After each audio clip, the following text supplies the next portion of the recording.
trap fees, gotta have it. Toy trap, toy trap, toy trap, and it. Toy trap, and it. Toy trap, and it. Trap be slamming. When I crack that package, fresh paint ass got a grown man bragging. Shell gang answer every post in the Matic. One more pre-order and I'm back at it. Raised on hip hop, commas in plastic. Now I chase where heat like a dope boy trapping. Bring on the mic, bring the pressure, bring the static. The plastic crack fiend got collectors active. Stew in the cup with the facts and the flavor. One drop, one way, got the whole room craving. Call back, cleaning the bubble, too sacred. If it's limited, running my hands gon' take. You can call it obsession, I call it a mission. Stacking on the shelf like a fresh new addiction. Real ones know when the box hit the kitchen. Toy trap on the screen and the clock start twitching. No more, it's a habit. Welcome to the toy trap fees, gotta have it. Toy trap, toy trap, toy trap, addict. Sixth element in hip hop. What's up, everybody, and welcome to the Toy Trap. Welcome back. Tonight we're deep diving into the brand new X-Men 97 Season 2 roll call trailer. And on the surface, I know you guys are like, it's pretty simple. There's not much of characters and some shots, some names, not much for story or dialogue.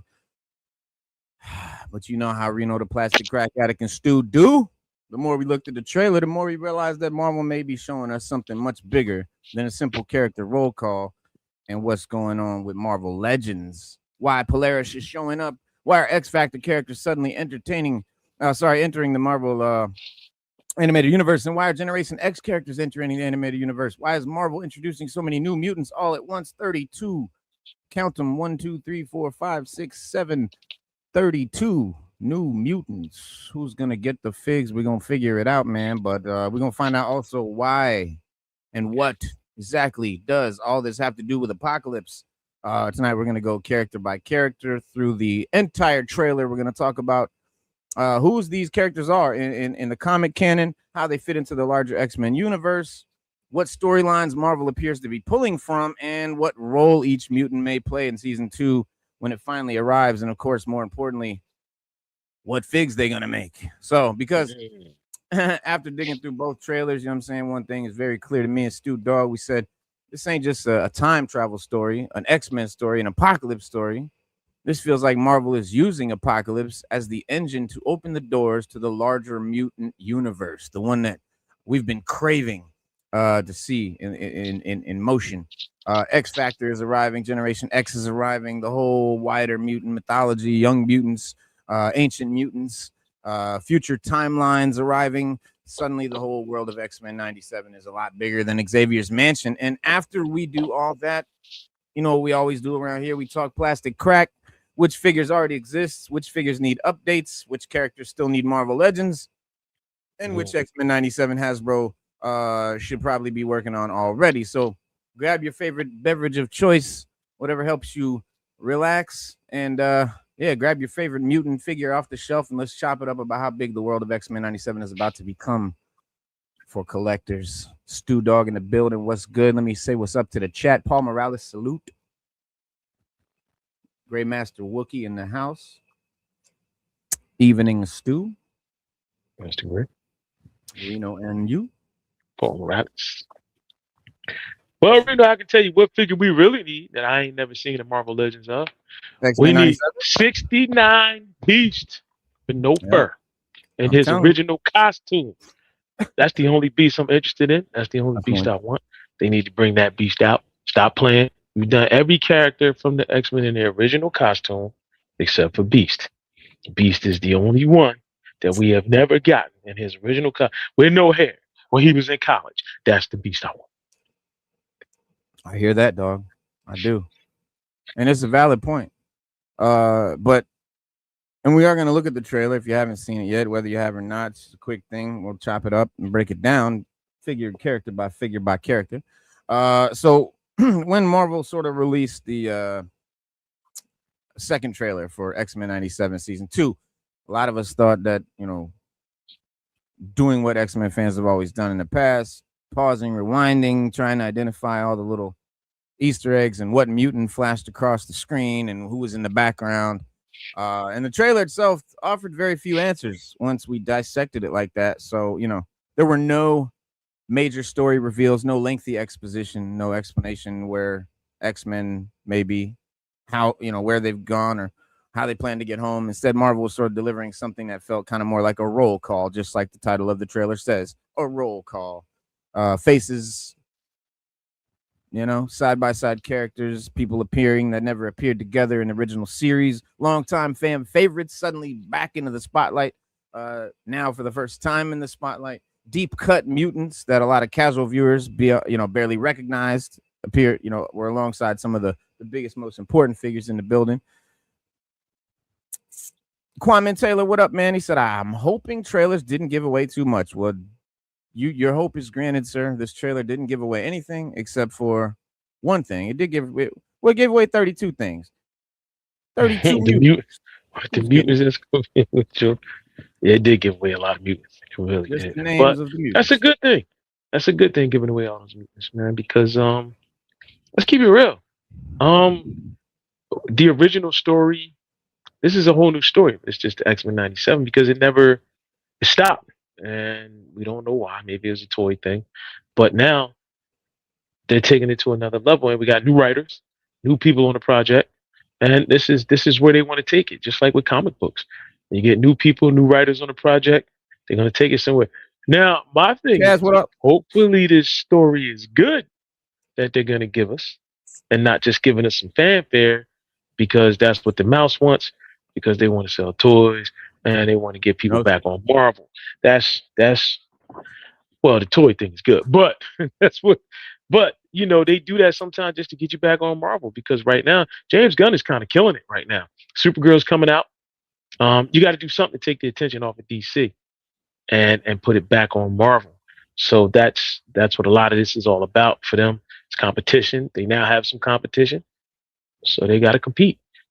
I'm okay with it because it keeps them fair, keeps them honest, and keeps them giving us some good content. Because if we get bad content, that meter's gonna go over here instead of going over here.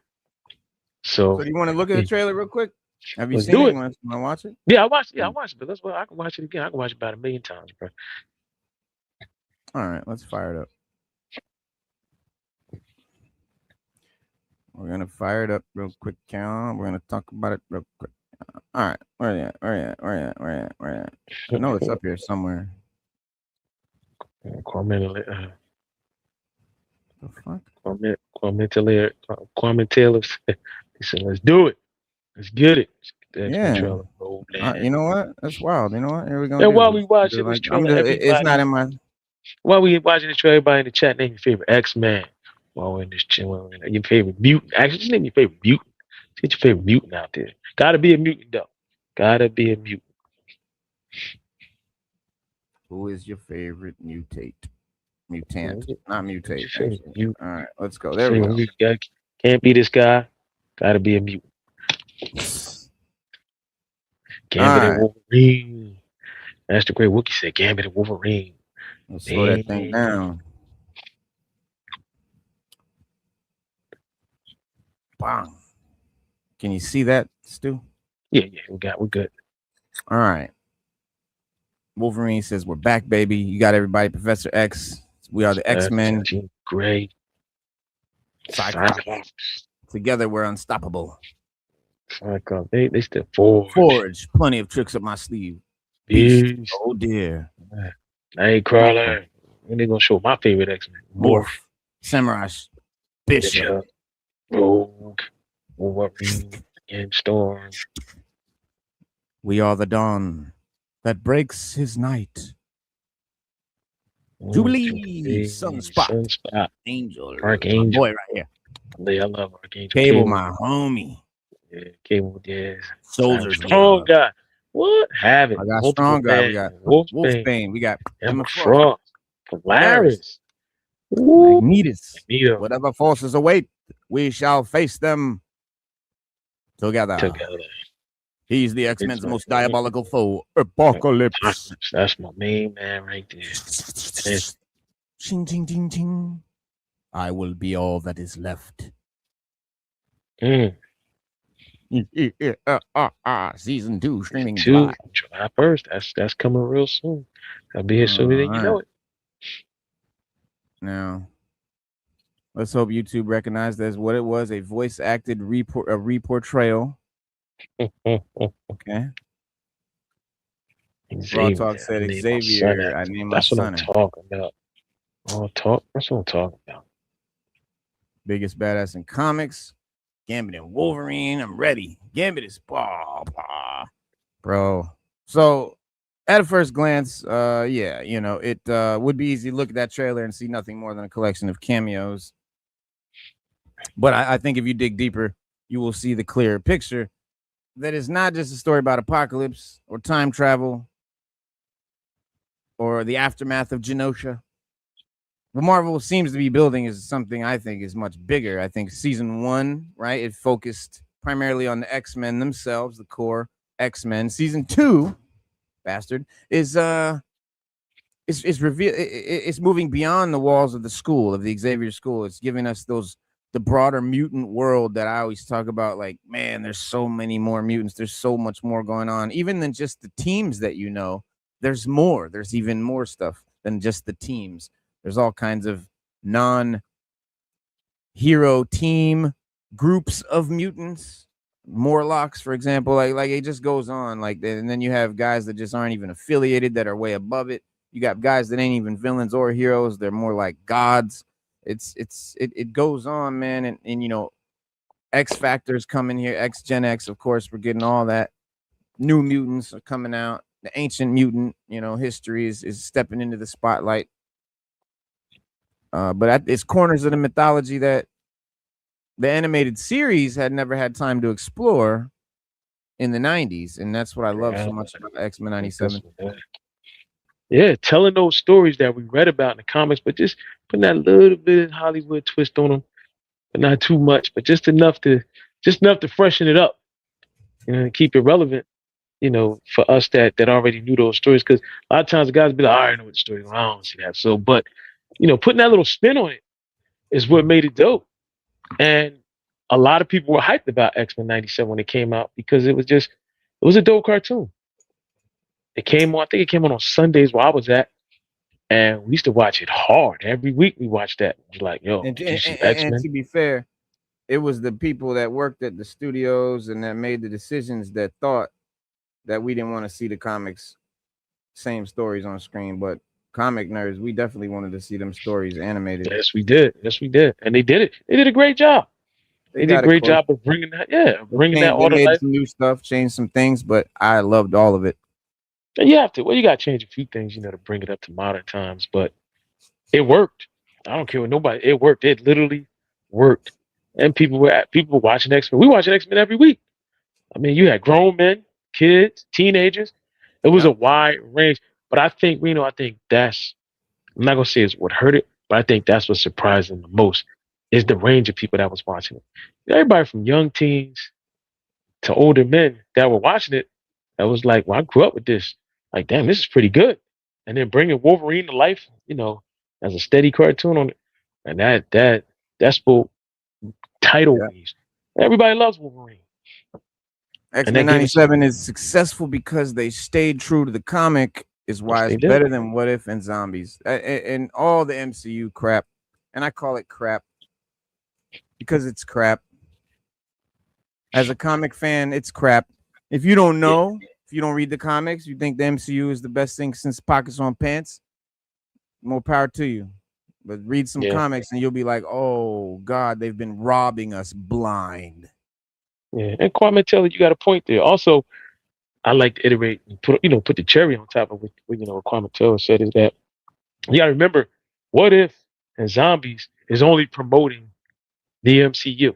All of those characters, even though they're Marvel, they're all MCU characters. They're not comic characters. But you could have gave us a What If. What's the difference with X-Men the animated series? The only product that is not MCU. It's the only product out right now, guys, that is not, and that includes MCU. Comics. Even the fucking Marvel comics now are MCU based. MCU. That's true. That's true. That's 100% true. And that's the difference. That goes to show you how much people like the hardcore comic stuff over the Hollywood stuff. And by them bringing out What If, they were only doing What If with those. You could have did What If. You could have took all those What If comics and made them into What If. When I heard they were doing What If, animated, I thought it was going to be like X-Men, where they were going to do what if stories from the comics. It was, I guess I was fooling myself, but I was just hoping that, oh, this is going to be something animated. No reason to bring the MCU into it. And here's the thing, bro. And I feel this way about action figures, comics, whatever, any medium, bro, that is not a cinema. Why are we looking at these costumes? Why are we looking at these people in these suits? Cosplayers, basically. Like, nah, bro. If you're gonna animate it, if you're gonna draw it, if you're gonna make a plastic figure, you might as well base it on the comic book so it actually looks cool. That's only reason we resort to these padded, armored costumes and all this bullshit is because human bodies do not look like drawings. They don't look like comic drawn figures, and so you got to make them, bulk them up and pad them up and make them look cool, so the suit doesn't look like a spandex suit. Because if you put a spandex suit on a person, we know what that looks like. No one wants to see that. All right.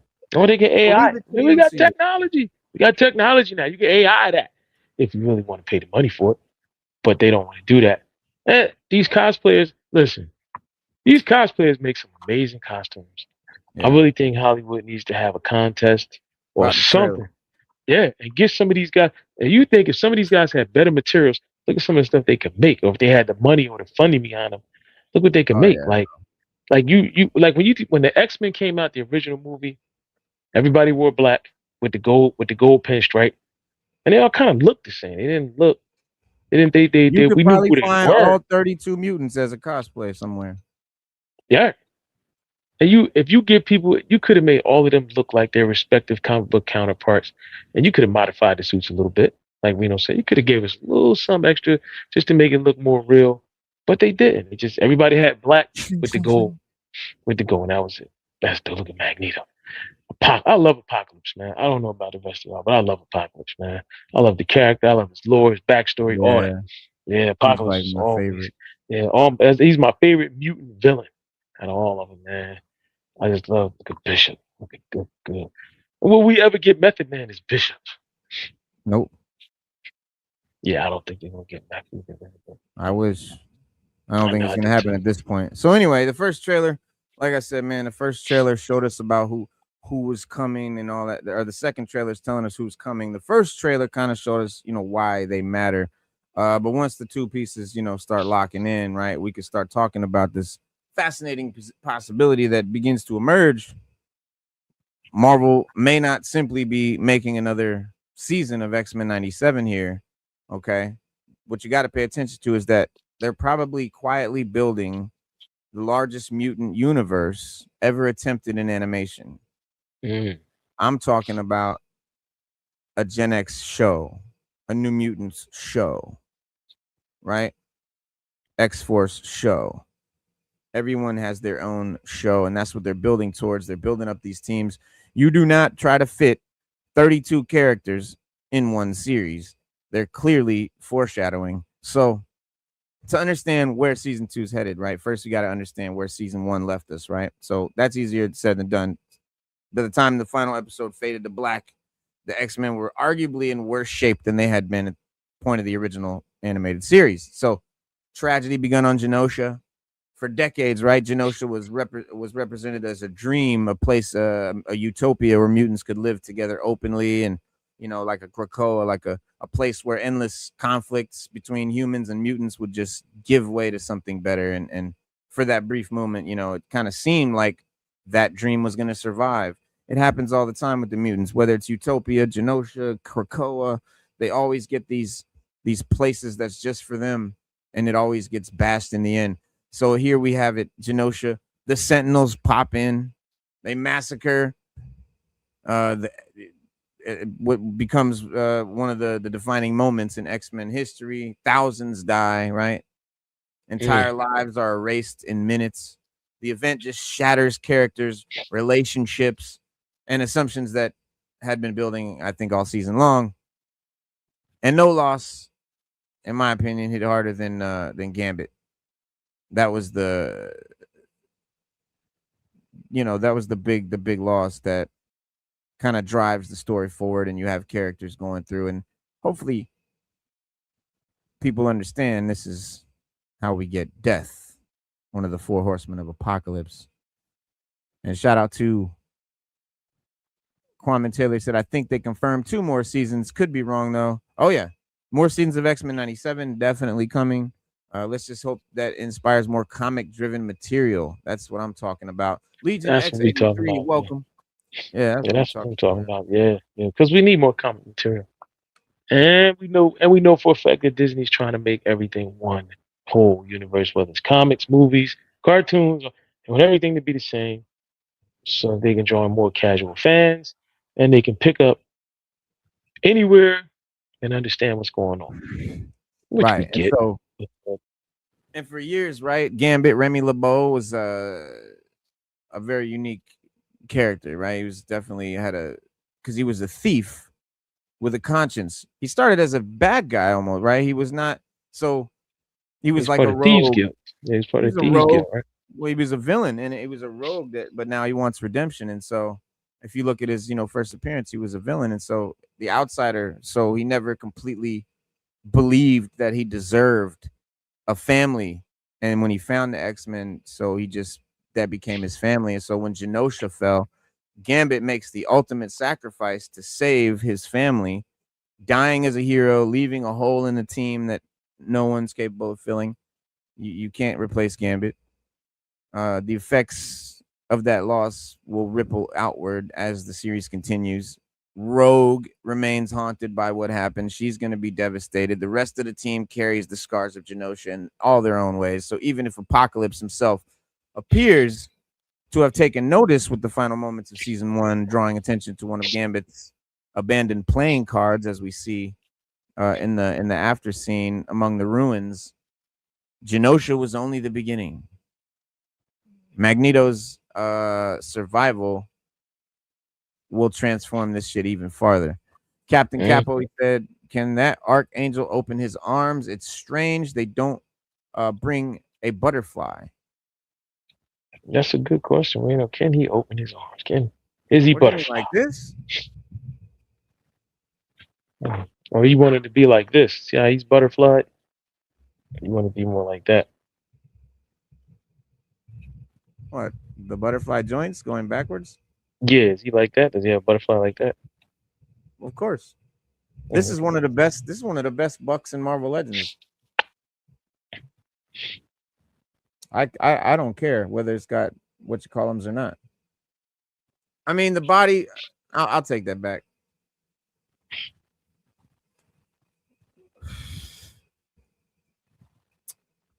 You know what?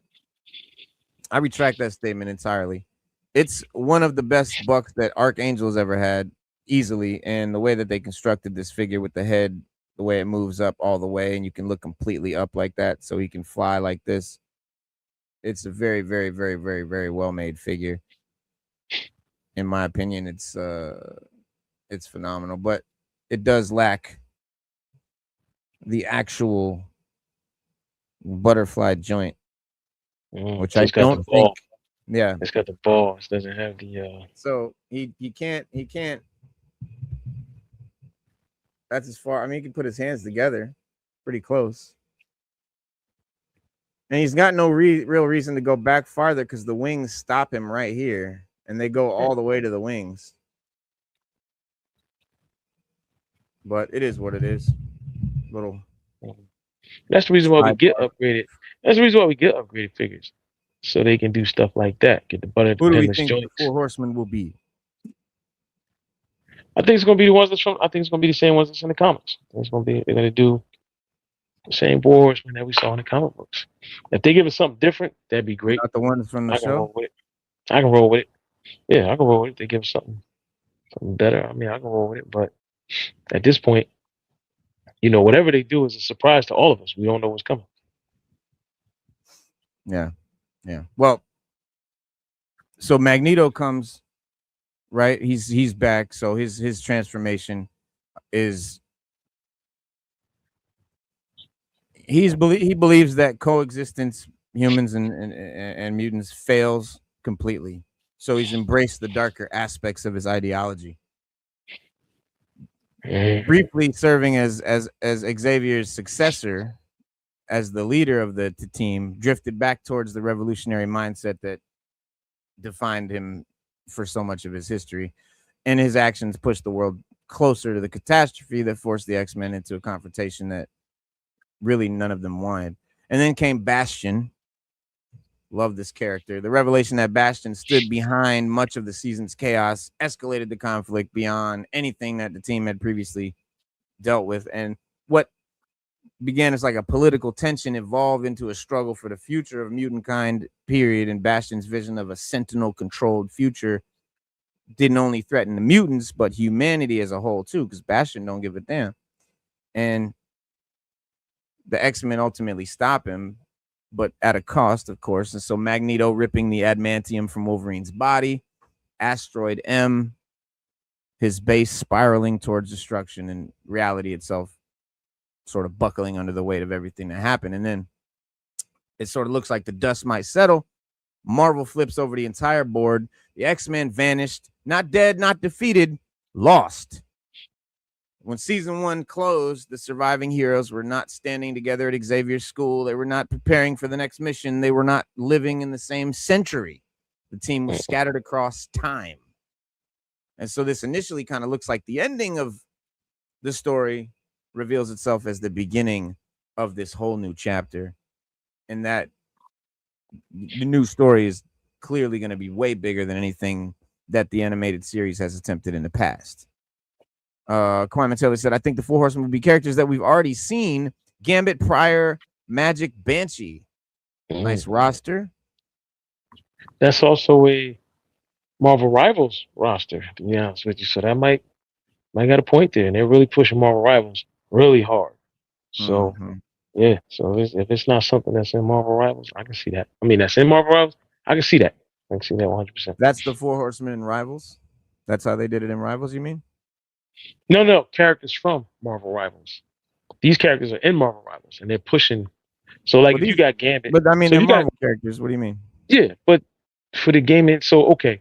Marvel Rivals is a big IP for Disney. It's in part of their gaming section. And Marvel Rivals is very successful. Anything in Marvel Rivals is highly collectible and highly sought after, highly watched, highly, picked up by that community. And that's a large community. So, all 4 of those characters right there are in Marvel Rivals. So to bring them as the Four Horsemen would make sense because they're in Marvel Rivals. And they can come out with Marvel Rivals versions of those characters in Marvel Rivals. That sells digital media, which is what everybody wants to sell. And if they bought them out as Horsemen of the Apocalypse, they can bring them out to get some more plastic, brother. And guess what? That's good. They're going to sell off the shelf. And they know that. So that's why they're pushing those. They can push those characters. If they do, that would be the reason I would see them doing it, because Marvel Rivals is very popular. Like when they did Daredevil, Daredevil Blind Bag. There is a Marvel Rivals, if you can get it, of all the coverage they put out for the Daredevil Blind Bag, the Marvel Rivals cover is the one everybody sought after the most. It sells for the most. It was selling for $200 raw online. And people were buying it, and they're after it. They just want that. A lot of people just want that cover. They just want that Marvel Rivals cover. Yeah. Well, you mean you're talking when you say Marvel Rivals? Are you're talking comics or the game? The game. So anything that comes out of that game that we put into either comics, cartoons, or anything like that, it doesn't have to look like a Marvel, but these characters are in Marvel Rivals, so they're gonna push them. Because now, if you watch the cartoon, you be like, "Yo, Magic and she's a witch. I'm going to play Marvel Rivals. I'm going to be Magic." Then they're going to come out with a digital render or a skin in Marvel Rivals, and that's money. I mean, $5 for that character, 5 times 10 million, or 5 times $1 million is how much money? Come on, bro. It only makes sense. It only makes sense. Yes, we do, Legion, and we're definitely going over that tonight, guys. Trust me, it's gonna be we're gonna ride tonight, bro. We're gonna be up here. We're gonna be rocking till probably a good minute. Don't even worry. We got a lot to cover tonight, and it's gonna be dope. Yes, we keep up. Yes, we keep up with the Marvel Legends leak list because I'm a hardcore gamer. So yes, we keep up with all that. The Marvel Legends, the figures leak list. Legends. Oh, we keep up with that too. We keep with Legends. I'm waiting for them. And that's another thing. I'm waiting for them to bring out some more Rivals characters, man. I mean, listen. They got like what, 4 or 5 already? Yeah, but me personally, anybody in the chat, let us know. I personally think the last one, the Venom and Jeff, and then they could have gave us somebody different. They could have gave us something else. They gave us Cyclops. You know what I mean? They could have gave us shoot. They could have gave us Sue Storm. That render for Sue Storm. Everybody be like, man, Sue Storm, the donk on her. So we had the Horsemen, right? The 4 Horsemen. So the original X Factor era Horseman was war, famine, pestilence, and death. Mm. And it was Abraham Kiros, it was Autumn Rolfson and Plague, and then Angel was Archangel. And that's how you got Archangel. That's the classic, you know. But then you have like the 12 era Horsemen, which was the war was Hulk was famine, Ahab, you had pestilence was Caliban, and death was Wolverine at one point. I like those. Death has been Wolverine. You've had Archangel. You've had Gambit. You've had Sentry. You've had Death himself. But yeah, it's been a few. And then like the 2006 Horseman was Blood of Apocalypse. You had Gazer, Sunfire, Polaris, and then Gambit was Death there. And then, which is why that's popular with Gambit as Death. Then Apocalypse Twins Horsemen and Uncanny Avengers had Thor was War in an alternate future version. Famine was Ahab, Pestilence was Banshee, and Death was Sentry in that one. Then in the Krakoa era, the most recent shit, the one that I from House of X, Powers of X, where that went, it was just straight up war was war, death was death, pestilence was pestilence, famine was famine. They weren't transformed characters, basically. They were just characters made for that. Which I thought made a lot of sense. I thought that made a lot of sense when they did that. Yeah. But I think like Gambit, Polaris, Sunfire, and Gazer is probably the most popular roster that we could do out of these characters that are already there if they do them. But there's we're getting a Sue Storm Malice for Magic the Gathering. Yeah, Magic the Gathering's doing dope shit. Krakoa Horsemen were dope as fuck. Krakoa was sick, bro. Krakoa brought me back to comics after many decades. Yeah, they were. They were sick.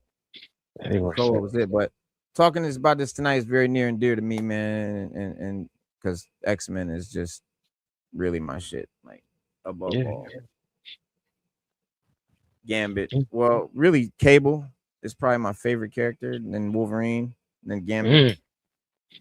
I like Iceman. Iceman is my favorite. Iceman's all sucks they made him gay. They did, but they kind of walked the fence on it because it was like he had ain't no fence. He full on got relationships. I know, and they kind of in the beginning they straddled it, but I think now they just full on just let it go because in the beginning they were saying he was having premonitions that he was gay and he liked men, and then now it's just whatever. They lean into it, but that's the era, that's the world we in now, and it's dope. Like representation is important. But yeah, man. So the 3 timelines, right? That we see here. One of the most, I think, interesting aspects of this season 2 trailers, both of them, is that they're not really showing a single storyline, right? We've got 3 storylines unfolding simultaneously. At first, the footage kind of feels scattered and you're like, what's going on? These characters like in wildly different environments, and some like in futuristic cities, and some are like walking through ancient deserts, and then you got some in just present day. And then once the pieces are organized, though, it kind of, you see the kind of pattern emerge, and then the first timeline is in the distant past. That you got several members of the X-Men disappeared at the end of season 1 and found themselves in ancient Egypt, just chilling, long before Apocalypse becomes the legendary Apocalypse. So if you have the OG comics where like the origin of Apocalypse, like it looks just like that. Like it's dope. And so they're really pulling from that. And the character looks just like it. It's bravo. Xavier, Magneto, Rogue, Beast, and Nightcrawler. Now, here's a good question for you. They're caught in the middle of that whole thing with En Sabah Nur and Rama Tut.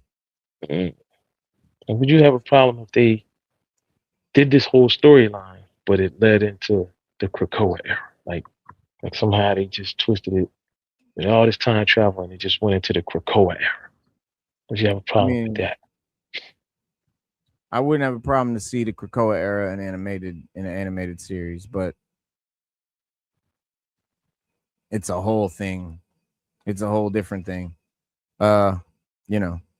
But this past storyline with Rama Tut, OG Apocalypse, Ancient Egypt carries a lot of weight for comic readers. Comics fans are very, there's a lot of significance here. So Rama Tut, not just an ancient pharaoh of the time, he's actually connected to one of the most notorious time-traveling dynasties and plays an important role in a lot of versions of Apocalypse's origin.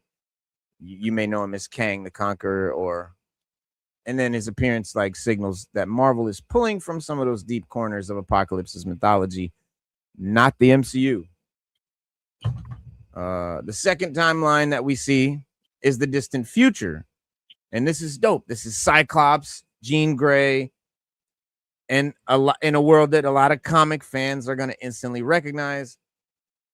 Not just surviving in some random future, right? They're actually going through the events inspired by the comics known as The Adventures of Cyclops and Phoenix.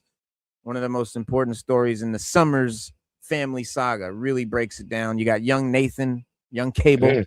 Yeah. Mother Askani is here.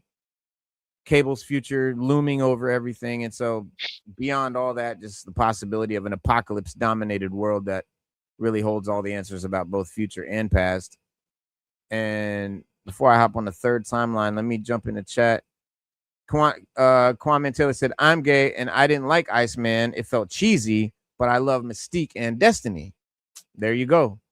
I mean, a lot of time when representation is forced, whoever they're trying to represent is going to find it fake. Like it's not going to resonate with anyone because it's not resonating with anyone else. And it's not resonating with the target.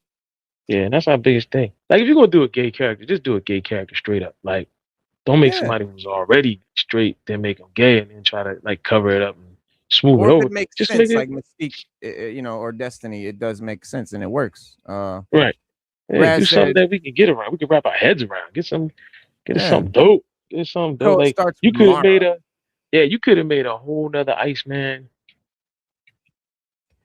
Tristan in the building said, good morning, gentlemen. What up, man? Salute to my brother from down under in the building. He said, too soon for the Krakoa era. I would rather them head to the Outback. Ain't that funny? We got my man from Australia in the building, and we heading to the Outback. I love it. Outback era, endangered species, then the Messiah era, then the Krakoa era. The Messiah era, though, I would love, bro. I got all them graphic novels, bro, all that Hope Summers and Cable and Bishop is in there and Apocalypse. Here goes Apocalypse from that very storyline. And this is one of the dopest 3/4-inch Marvel figures they got. Yeah, Apocalypse is hard, man. I like that. Yeah, man. Because you could spin this into, so we all know how time travel works. That they change some things so slightly or so more or less in all this time travel that they're doing, that when they came back to where they were supposed to be, it was the Krakoa era. Like, I can see them doing something like that and just making that a storyline and connecting it. Like, that's one way you could connect it. That they changed so much in the past and in the future that it wound up being the Krakoa era when they got back to their present time. Ooh.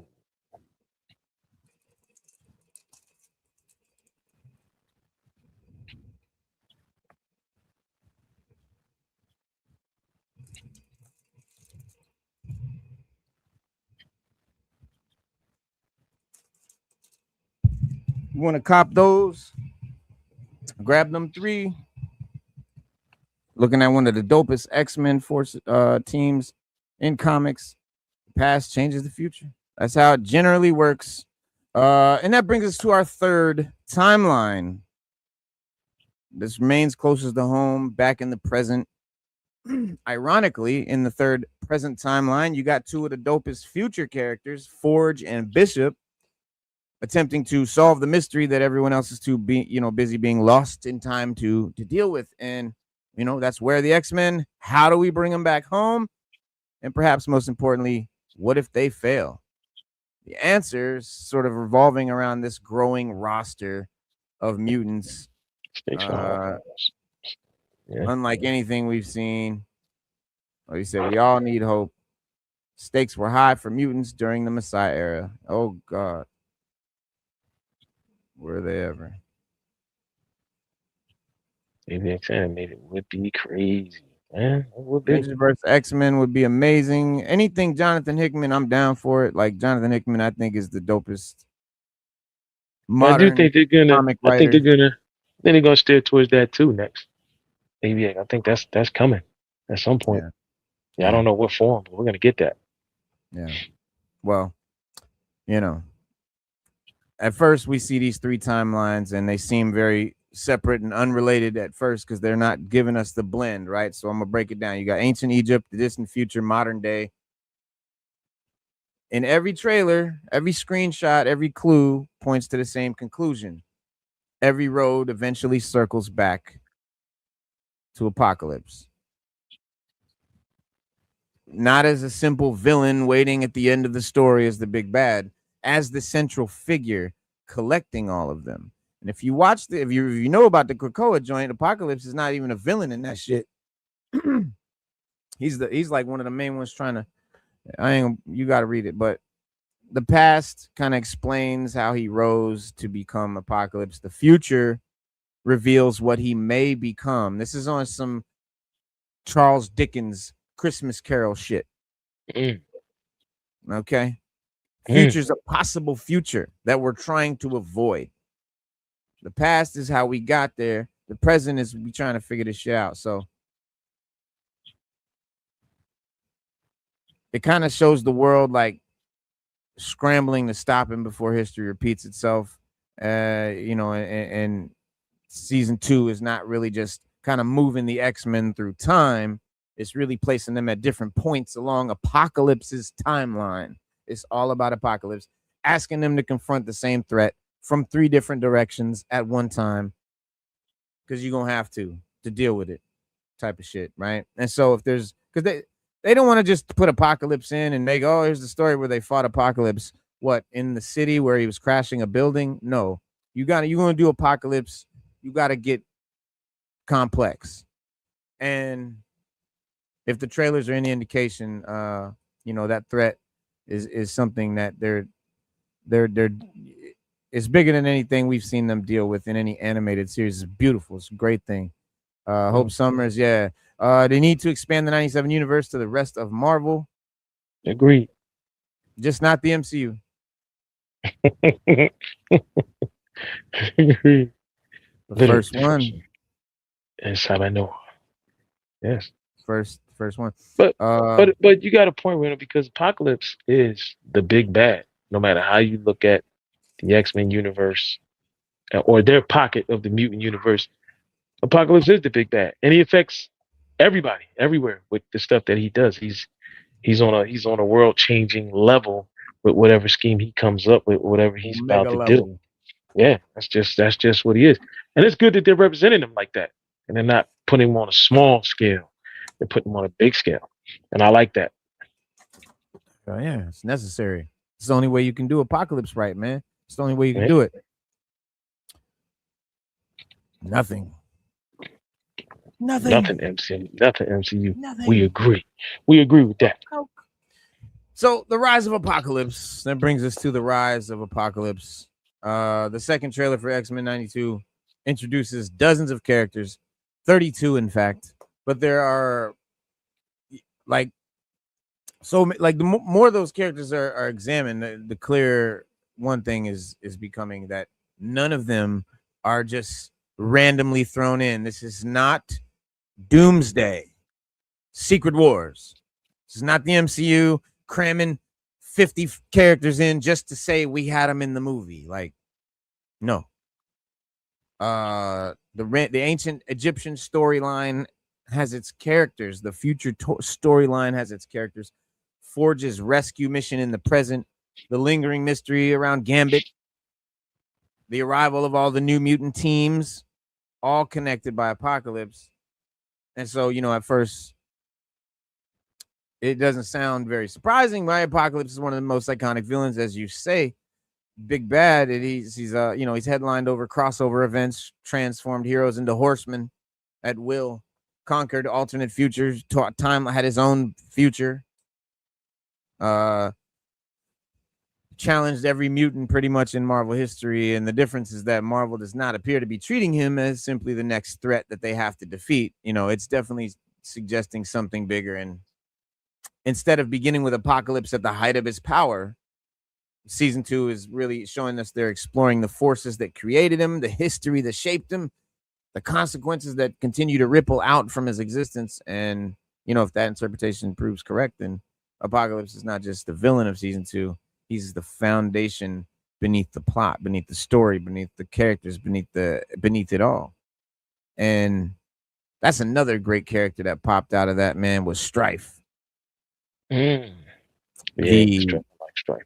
Clone of Cable, not hindered by the techno-organic virus that basically keeps Cable from using the full breadth of his power. Very cool character. There is a new trailer. It's called Roll Call. We just watched it a little bit ago. It shows, it basically breaks down kind of what's going on, but it just those 32 mutants. We're going to find out who's getting figs. If you missed it, though, here's a couple shots that they flew by real fast in seconds. You got Psylocke, Jubilee, and Cable, and Sunspot way in the back. You got multiple plying.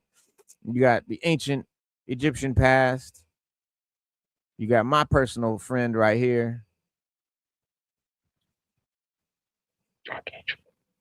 And you got who else you got? You got Sunspot. You got Storm. And you got Wolverine. And we're going to talk about this Wolverine here in a minute. It is a specific version of the character that I think we're getting a sort of version of, I'll say. Will we get and then you got, and you got my homie right there.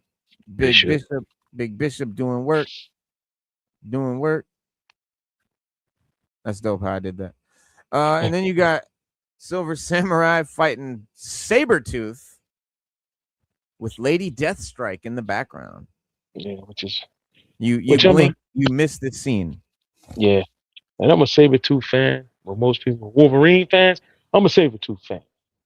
Yeah, and I'm waiting for him to bring out an updated version of his Marvel Legends so I can get him. Yep.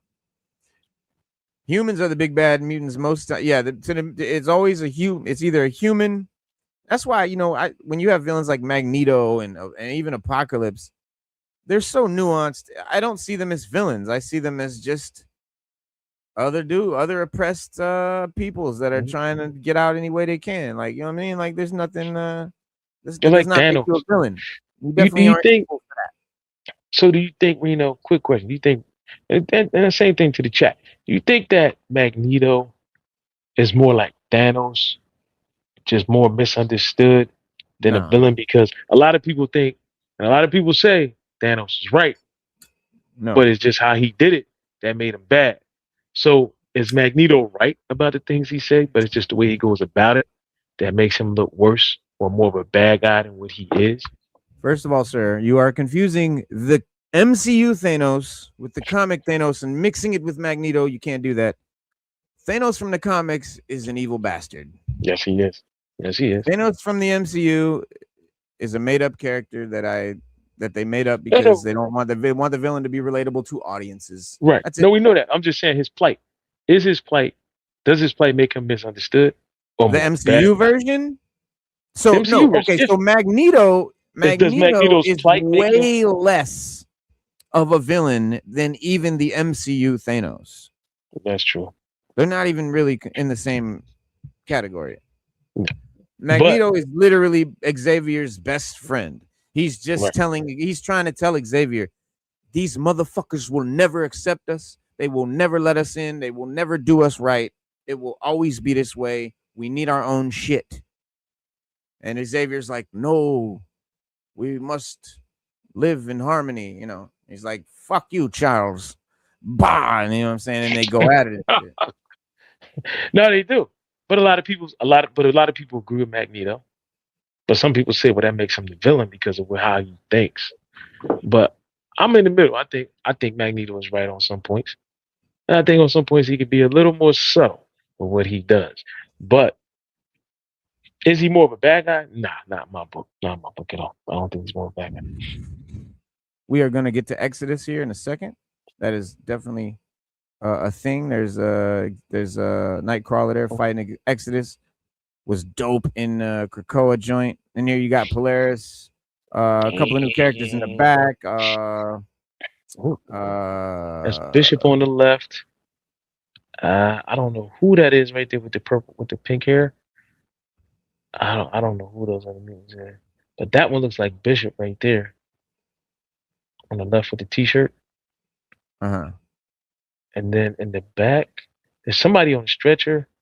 I don't know who these are. They might be like supporting cast mutants, extras. No, you don't. Okay. Or are they real? Because I have no. You know what? I don't know. Who's the power AI? I'll tell you who they are. So you're looking back there. Okay, this is Jadine Melendez from the anime. Nah, that's not. No, it's Siren. Siren. Okay, yeah, Siren. All right.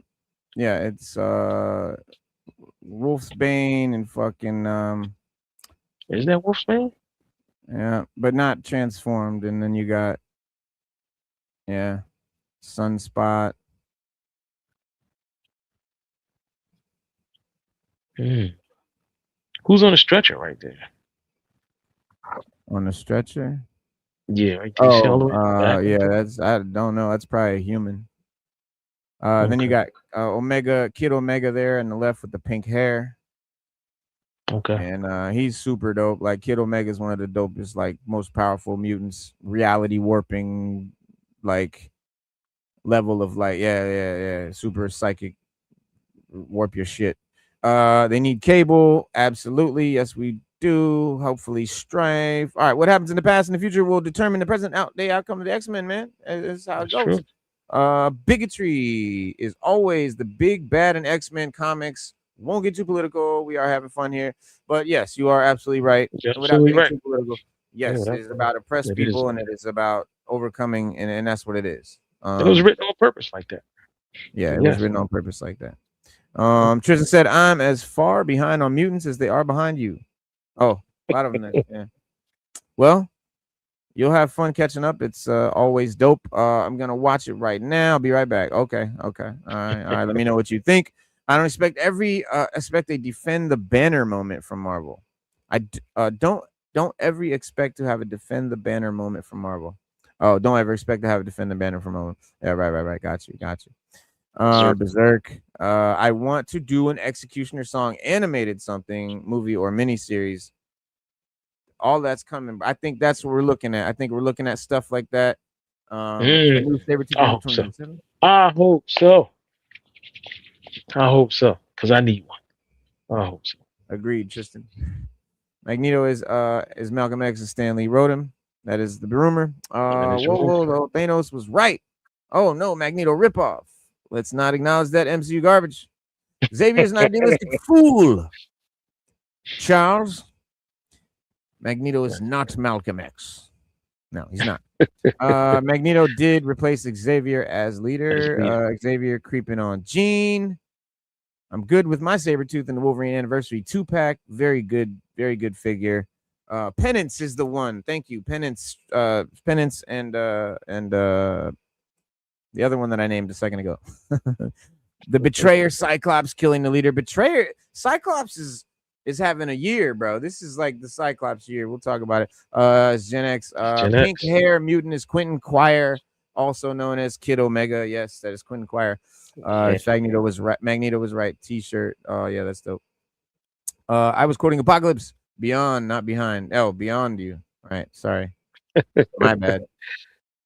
When Stan Lee came with Xavier and Magneto based them on Martin and Malcolm Spade. Well, Master J Wookie, do some research on that, because actually it that is like a misconception. That is a rumor. Thank you, Spade One.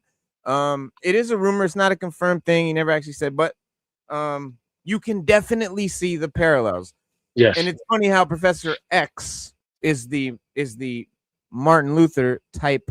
And the reason people see that is because what? Martin Luther is about equality, bringing the people together, joining and having a big. And then Malcolm, originally, before he went to Mecca and learned about Islam, the real Islam, when he was he was preaching separatism, right? Like our own nation kind of thing, separate. And that's exactly what Magneto does, and that's what Xavier does, and that's where that rumor comes from. It's a very good rumor, and everyone and Master Grey Wookie, you're not wrong for saying that, bro, because everyone you ask will say that. But I actually recently found some actual confirmation that that's actually not confirmed. We all hate Xavier, but both times they kill him, it went wrong. Xavier is I think is the more villain of the two, but that's a whole nother video. I think Xavier is also an anchor character, like they explain in a lot of the Marvel comics. Shit.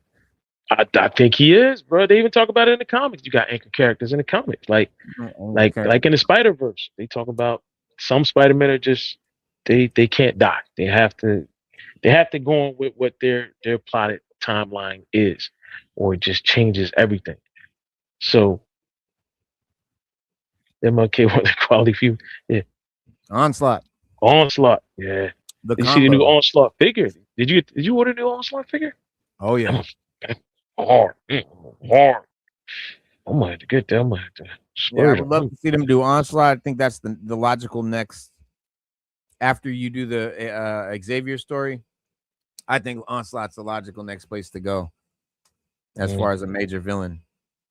But yeah, this guy, En Sabah Nur, Apocalypse. Before he was in Apocalypse, he was En Sabah Nur. I have the comics. I'm not going to dig them out. They're under a bunch of toy boxes and packaging and other stuff. But born thousands of years before the modern world.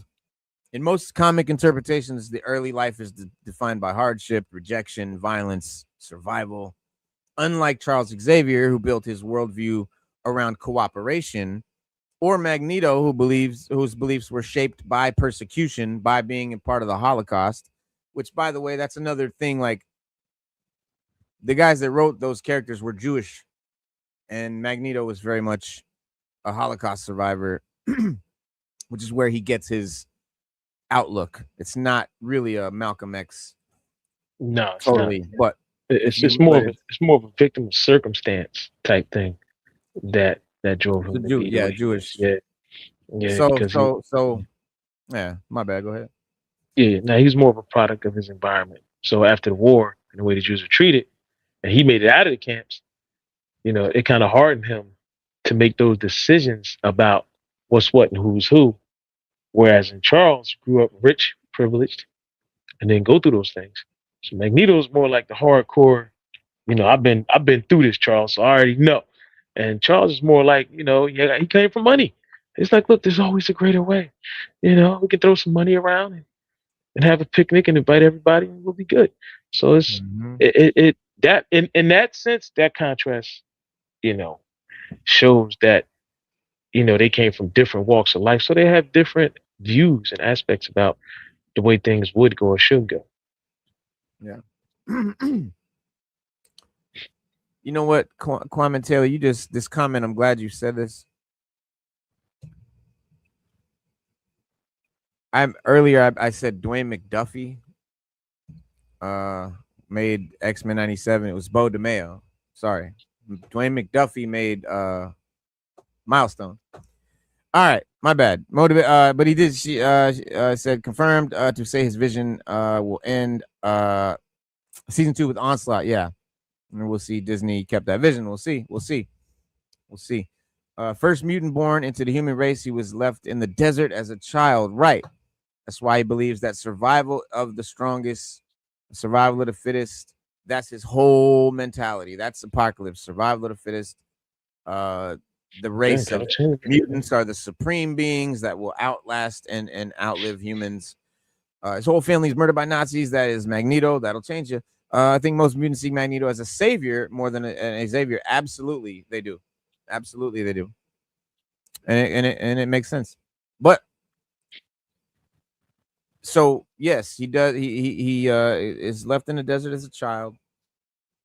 And the experience, is the foundation of everything that follows. So one of the most common misconceptions about Apocalypse is that he wants destruction just to, see who's stronger.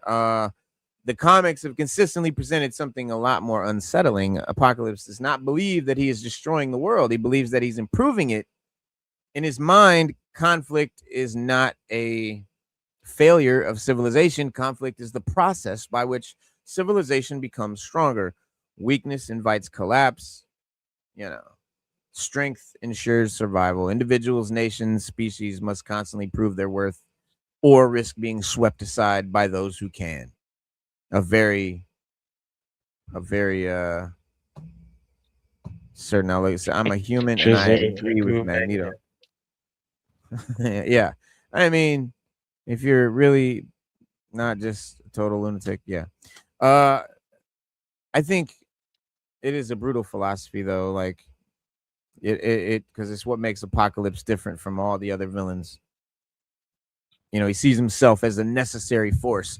I would argue Apocalypse is closer to Thanos in the MCU than anything else. Yeah, comic Apocalypse is much closer to Thanos in the MCU than Thanos is to Thanos in the MCU, or than Apocalypse is to Magneto.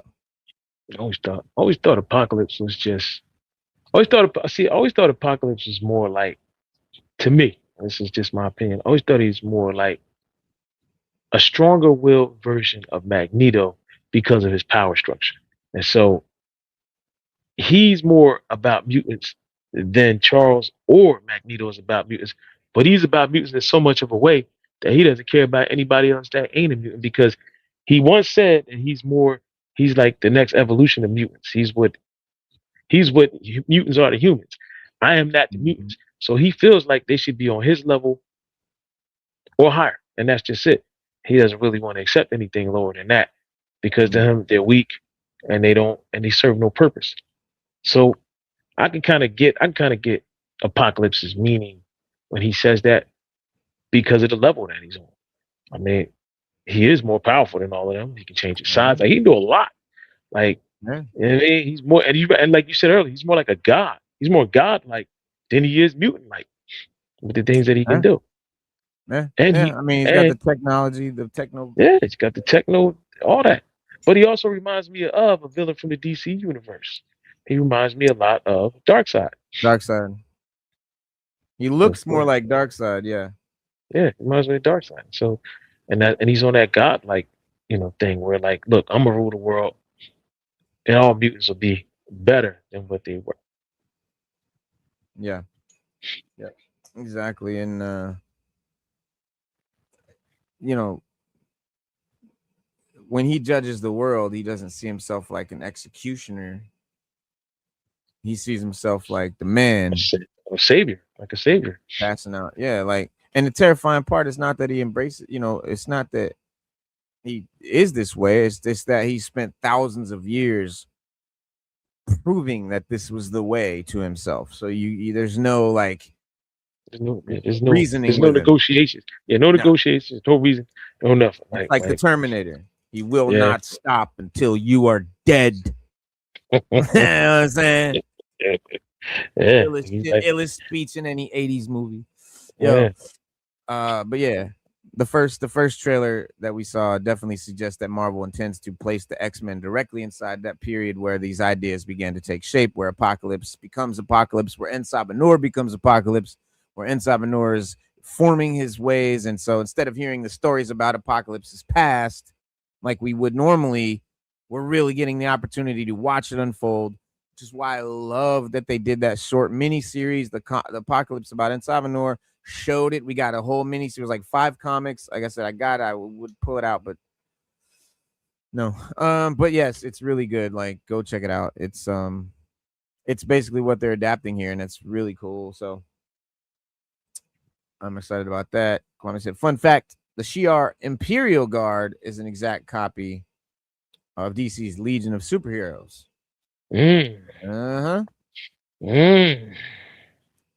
Spare me your petty judgments. They spring from a brain too meager to comprehend my reality. That's a saying. That's a good saying you can put on the front of your doorstep. Instead of a welcome mat, just have that shit. Yeah, right instead of welcome mat, just have that put it on the front of the door. Like somebody walking in. Jehovah's Witness come up and I'm good. I think we're gonna go to the next door. Yeah, well. Shout out 80s, 1986 B Nick. He said, yeah. Then they wonder why the elite from DC were arrogant villains when they first started out in DC. Stu, you gotta help me out on that. Oh yeah, they were. Arrogant ain't the word. They were like, I would put the word super in front of arrogant when it came to them. Yeah, and that's true. That's true. They were very arrogant. And they were super arrogant. And they didn't care. They didn't care because they felt like they were superior to everything and everybody. Look upon the future and tremble. I had a bunch of cuts. Like I took one of the first things I put on Instagram ever was like little cuts from the original X-Men series of Apocalypse saying shit like that. I always put stuff like that at the end of my emails. So when I email people, I put sayings like that at the end of my email. Well, we're just getting into it, kids. Enter Rama Tut, one of the most intriguing clues hidden within the trailers as the appearance of Rama Tut. Casual viewers may have seen, see the Egyptian ruler and move on and just think, oh, that's just a pharaoh that's there. No, this is actually, comic readers will know, dramatically changes the scope of the story. And if it's also part of the original comic short miniseries rather that I'm talking about, where it shows Apocalypse as En Sabah Nur. So Rama Tut occupies this unique place in Marvel history because he's not just part of the ancient world. He's a traveler from a distant future who journeys back through time, back and forth, established himself as a pharaoh because he wanted to rule the world, and armed with the advanced technology of his time, he was like a god. Seemed like a god. Yeah. And so the detail, and that matters because a lot of comic stories place him directly within the formative years of En Sabah Nur and his life. And so those stories, Apocalypse's rise, not just the story of this mutant discovering his powers like other mutant stories always are. It becomes a collision between these two figures, and both, they both believe like that they are destined to shape the future, right? So this is like an immovable force meeting whatever, and so the trailers repeatedly reinforce this possibility in this ancient Egyptian setting. Is very, is shown alongside technology, and you're seeing the parallels, and so massive structures, advanced machinery, all that stuff, very much associated Rama Tut's comic appearance in that. Together sort of clues suggest that Marvel is pulling heavily from the stories connected to those comics, to those mini series about En Sabah Nur's origin. I learned a lot about Rama Tut too. I didn't know a lot about Rama Tut. Knew who he was, but just didn't know a lot about him. Yeah. When I got the Marvel app, started reading comics and reading them. This is a dope character. I see why they were trying to pull from that and put it in the MCU. Yeah, he's up there for me too. Yeah, right. I feel you, bro. Manchester Black. Originally Xavier with the Magneto complex or something. Yep. I wonder if Rama Tut will tie back to the Immortus appearance in the original X-Men series. Immortus's appearance, yeah. And that whole shit comes back around and connects. And the comic storylines being adapted is beautiful because one reason fans spent so much time dissecting the trailers is that they appear to draw from multiple eras of X-Men comics and history at the same time. So instead of adapting a single comic arc in this season, it's borrowing from a lot of different major apocalypse stories and combining them into a season. So basically, that's what we're getting. Think of all the different apocalypse stories and stuff, and all the biggest ones and stuff, and that's what we're building. And so, the clearest influence is Rise of Apocalypse, the miniseries. More than any other comic, it's exploring the origin of En Sabah Nur, established by the relationships, the events, the philosophies that define him moving forward. And so, the inclusion of the young Apocalypse, the En Sabah Nur, the Rama Tut, makes it very difficult to ignore the influence of this comic. So go check it out. It's called Rise of Apocalypse. It's like 5 comics. I think it's dope. Immortus and Rama Tut are both Kang, right? Yeah. Hold on. You know what? Now you got me. Hold on. Let me. I thought so.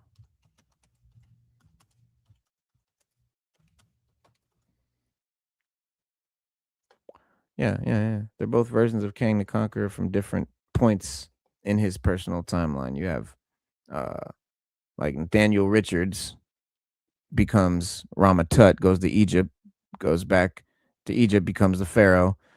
The Scarlet Centurion, after he's defeated as Rama Tut, then he's Kang the Conqueror in the classic time-traveling conqueror. Then Immortus is the older, more manipulative version that serves the timekeepers. And it all, boils back to Kang.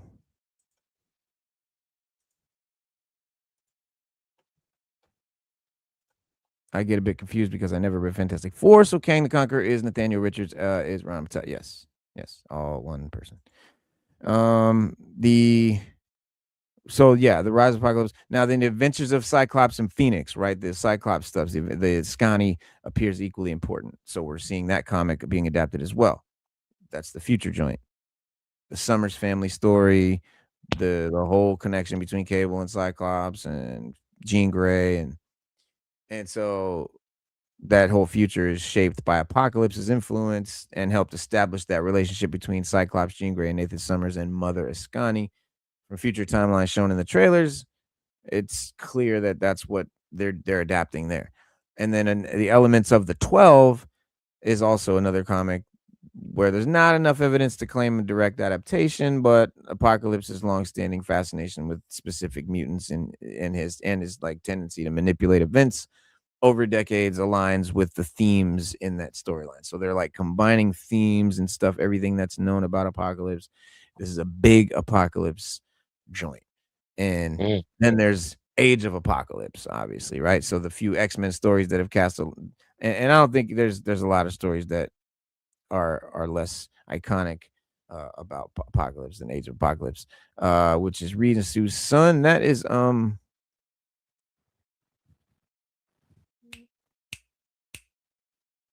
Valeria and Franklin Richards is his son. Yeah, it's enough to scramble your egg. Yeah. Scramble the egg. It does. Yeah. It's a lot of history. But see, that goes to show you how rich and diverse these comics and their history is, and has been made over a few decades now. Yeah. And so, if you're gonna bring these stories to the screen and share them with us, and share even with the casual people who don't read comics like we do or know about it like we do, you got to do it right. You got to make it so that even they can understand, and they'll be interested and say, "Hey, let me go back and read those old comics and see what they're all about." That's why you got to be careful with how you bring it out and make it interesting, so that people can want to go read it. Mm-hmm. Yeah, I think Magneto is the next thing we got to talk about, though. Yeah, we definitely do. I like Magneto, man. He's one of my favorites. That's another one of my favorites. Yeah, because for all the attention that is being placed on Apocalypse here, Magneto is one of the most fascinating characters in not just in X-Men, but in the storyline here. Because season 1, right, ends with Magneto standing closer to the Apocalypse worldview than a lot of fans are used to. And the destruction of Genosha really just shattered his belief that any peaceful coexistence was possible.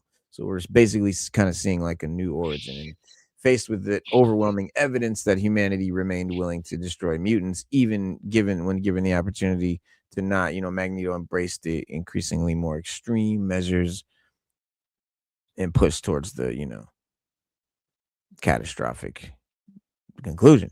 And that history makes his role in season 2 very interesting. So Magneto and Apocalypse have always shared certain similarities, as we've established, but both see mutant kind as the next stage of evolution.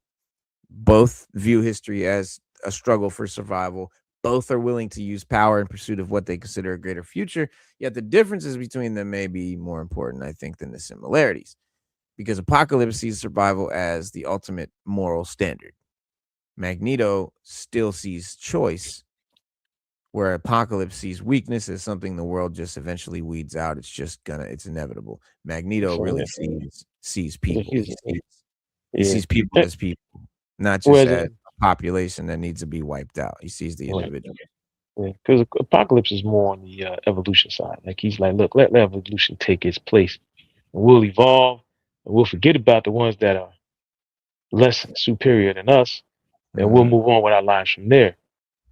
That right there is, like you said, is more of a just, let's weed out the bad sheep from the good sheep. Let's keep it moving. Yeah. Magneto still has 3 puncture wounds.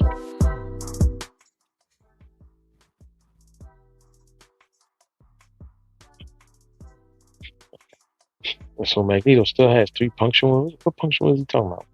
Legion, what puncture wounds? Break down the puncture wounds. All right, so trailers repeatedly place Magneto alongside Xavier and the X-Men within the ancient Egyptian storyline, right? Suggesting that he's going to play a larger role than just participating in another adventure, right? So in a lot of ways, Magneto is uniquely positioned to understand Apocalypse because he has spent a lot of his own life confronting those similar questions. And, like how much force is justified? How much sacrifice is acceptable? How far should we go to protect mutant kind? And those questions define Magneto. And now they kind of define his relationship with Apocalypse as well. And what the trailers are really showing, attempting to start, treating every clue as confirmation. The reality that Marvel has sort of revealed very little about about the actual plot of season 2. But if you know the comics, you know where it's going. But a lot of these possibilities remain, obviously. The trailers giving us glimpses, hints, visual references. But they're not explaining how they fit together. The puncture wounds. Yeah, I forgot about that. Yeah, he did impale at the end of Jones. He took his adamantium. Yeah, he pulled that. That was like epic when he did that. And that takes you back to the comics. Yeah. But that only makes Wolverine stronger. I just recently read a comic where they were talking about how the adamantium is it's a gift and a curse for Wolverine because he's constantly healing himself. Whereas, and if he didn't have it, his healing factor would be more profound. It'd be more robust than what it is. And the adamantium actually slows down his healing factor because body's always constantly healing itself to keep from being poisoned by the adamantium. So, right. They were talking about whether he's better off with it or without it. Whereas, and he's more of a lethal killing machine with it because, those claws are unbreakable and they can cut through damn anything than he is without it, or they can't. Yeah, right. Yeah, I mean, what we do see from the trailer is the structure. Right, the X-Men stranded in the past, kind of connecting to Apocalypse's rise. It might be a lot of good clues, for the characters operating in the present, preparing that threat, preparing for him to, as a threat to return.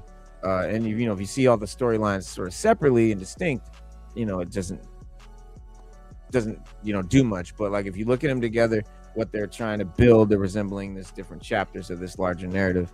It might be the most important clue in all the trailers, right? Season 2 is not telling the 3 separate stories, but it's telling one apocalypse story from 3 directions.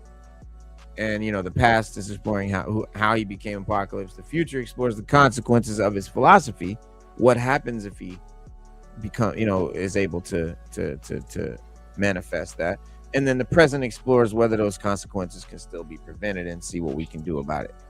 And so every major timeline, every mystery, every major character is kind of orbiting the same central figure. The trailers introducing dozens of mutants, and the deeper story, is revolving around that single question, which is what happens when an entire world is forced to confront the legacy of Apocalypse, En Sabah Nur, rather. And that's the Apocalypse story.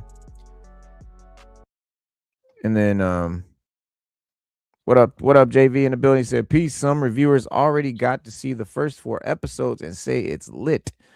Looking forward to the Danger episode.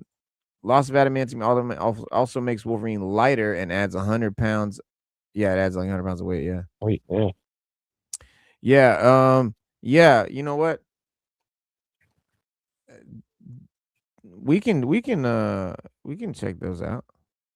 I can get them shits. Yeah. Yeah. I get them from Al. If they're out, if reviewers got them, we can get them. I can get them. I can get anything. That's right. Yeah. Available. Yeah, you're right. I'll probably do that, man. Yeah. We gotta talk to Al. Hell yeah, I'm gonna get some shits. You know what? Do we still have access to the Alflix? We still got access to Alflix. Yeah. If he has digital cuts, we can watch them. That is true. Mm-hmm. Hustles, what up? Yeah, I think the Summers family saga is the other sort of plot that is sort of driving this thing, right? If Apocalypse is driving season 2, Summers is sort of the heart that's keeping the whole thing going. It's the heart behind the action, the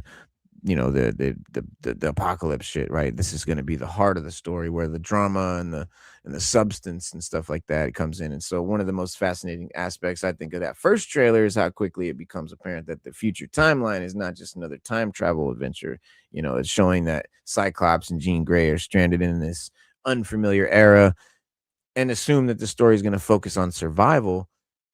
But deeper comic connections reveal something a lot more meaningful. If that the future storyline is putting Scott, Jean, Nathan, Cable, Mother Askani in the center of one of the most important mutant or just family sagas in Marvel history. And for a long time, comic fans, this is exciting for a couple reasons. But X-Men adaptations often use the Summers family without ever exploring why it matters. Oh, they're related to so-and-so. So what? Who cares? There's a reason why it matters, though. And Cyclops is usually reduced to sort of just the team leader of X-Men. And they don't go deeper. And Jean is just, she's Phoenix, right? Cable is just this soldier from the future. Well, the relationships connecting them are acknowledged, but they're rarely examined in depth. And some of the most compelling stories ever in X-Men comics and X-Men writing emerge from not the powers and the battles, but from the complicated family bonds that sort of tie these characters together across all these timelines and decades. Legion said, and the X-Men show up as hieroglyphs, so they must have made some impact. You know what I'm saying? That's true. Yeah, that's true. Now, the good stuff has always been, in the drama and the good writing, and season 2 is definitely exploring those connections. Now, Cyclops, though, I do want to talk about for a second, because no character is going to benefit more from this approach than Cyclops. And for a lot of years, well, just really ever, Scott Summers has occupied a very strange place in popular culture. Comic readers know him as one of the Marvel's most important leaders, but casual audiences see him as not much more than the guy who shoots beams from his eyes and tells Wolverine what to do. And the gap between those two versions of Cyclops has existed for decades and is so very huge. And the comics tell a very different story. Scott Summers is not defined by his powers. He's not defined by the responsibility of being the team leader. Not a lot of characters in Marvel Universe carry it, more of it, From childhood onward, Scott's life became constant exercise and control. He learned to control powers that he could not fully contain. He learned to suppress emotions that might interfere with leadership. He learned to place the needs of others ahead of his own. And while other heroes sort of chase freedom, Cyclops frequently sacrifices his freedom. And that burden always has been central to that character. It's a very dope, well-written character that never gets his due. And I think this is time right now.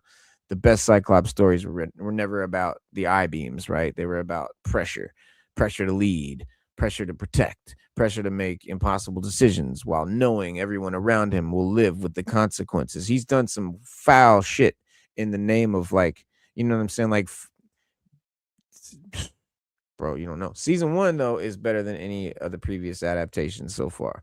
Scott not being portrayed as just a generic field commander barking orders. He's definitely portrayed as a husband, a father, a leader, a man struggling to hold together the team, the world, all that stuff that Scott really, that, you know, we see him doing in the comics. And so it's dope to see them exploring that shit. You know, now he finds himself in the future with his family that he didn't know. And so we'll see that whole thing fold out. Jean Grey. Jean has obviously had similar challenges. We know Jean and Phoenix are synonymous. Jean, the Phoenix Saga is one of the most famous stories in comic book history. Every adaptation eventually seems drawn to it. And, you know, obviously we see Jean can sometimes disappear behind the comic spectacle and we lose that character. But we'll see that being unfolded, you know, and just, you know, a more deep dive. And then Nathan Summers, when you go into the X-Men continuity, right, the more we discover about Nathan, the more he sits at the center of a very few, like a couple very dope storylines. And because his story begins as tragedy, right? He's born the son of Cyclops and Madeline Pryor, not Jean Grey, like a lot of people think. And his life was kind of altered almost immediately by those forces beyond his control, right? You know, because he had the encounter with the techno-organic virus that transformed his whole future and forced decisions that would reshape the whole family. And they had to send him away, basically, so that, you know, to save him. And, you know, most parents obviously fear losing time with their children. Scott and Jean lost their child, right? They lost the whole thing. They lost decades, years, entire lifetimes. And so when they meet him, he's this old man, this old grizzled, you know, soldier. And the tragedy of Nathan Summers has never been that he was, you know, destined for greatness. Is that greatness was the cost, right? It was the cost of a normal life. So that reality hangs over every major cable story. And we see it here. And I'm ready for Silver Samurai. And so is DJ CMO 420.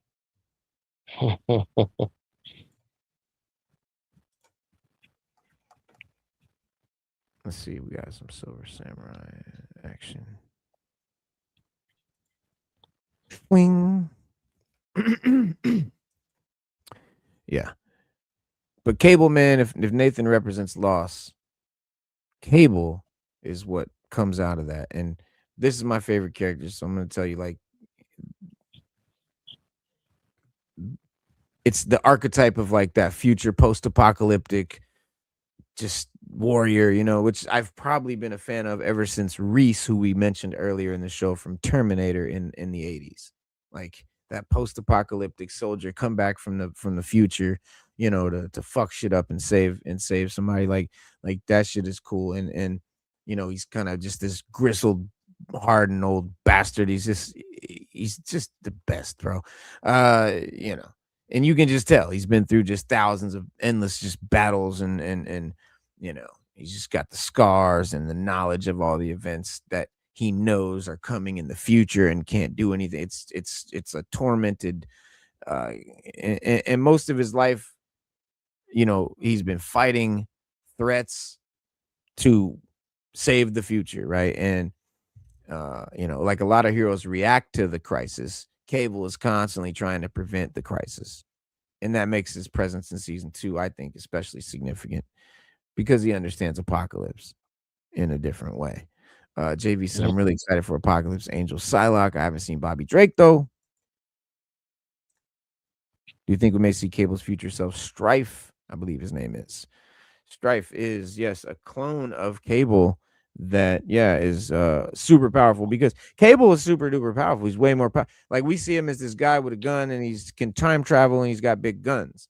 But, like, he really is a super duper telepath and telekinetic mutant. But he has to suppress the virus from overtaking his body. That's why half his shit is all metal, right? Because the techno-organic virus is taking over his body, and his telepathy is keeping it at bay constantly.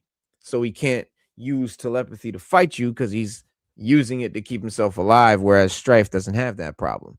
And so he can just be the all-powerful mutant that Cable would be, but also he's an asshole. Interested to see Gambit as one of the Apocalypse. Hell yeah. Yeah, I am too. Yeah, sometimes you do forget he's a telepath. Yeah, because he doesn't use it. Yeah, he never uses it. Well, with that, I gotta break out. I know you gotta get to your thing. I'll be watching. All right, bro. Be safe, man. I'll be watching from my phone and texting in a few things every day. All right, we'll jump in the chat if you can. Oh, I am. All right, everybody else. Peace out. All right, bro. Be safe. All right. All right.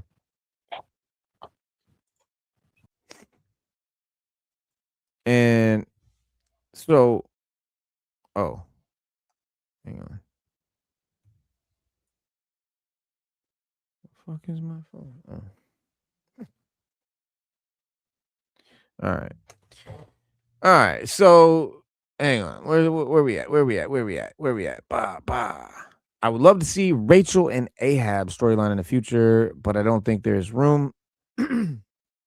Don't write it off because I'm definitely seeing that they're doing stuff we didn't think they were gonna do. So I'm not writing it off. July 1st, baby, it's coming. Now Stu going to work. Stu got to go to work. He work nights. He going to fight crime right now. So, but yeah, he so Cable definitely understands Apocalypse more than anybody. He understands the timelines and the consequences and all that. So he's fought, and so he's ready for that. And so the trailers we're seeing like this storyline is coming out, and the mother Askani is also part of it that you've heard me talk about too. Is Mother Askani from the comics occupies a very important place in the Summers family mythology. Casual viewers probably never heard of her, but she remains largely, an important part of their story regardless. So that may change, though. I think if these trailers are any indication, we're going to see Mother Askani become a known character and a known figure. I want an Ahab Marvel Legend. Let me see something here.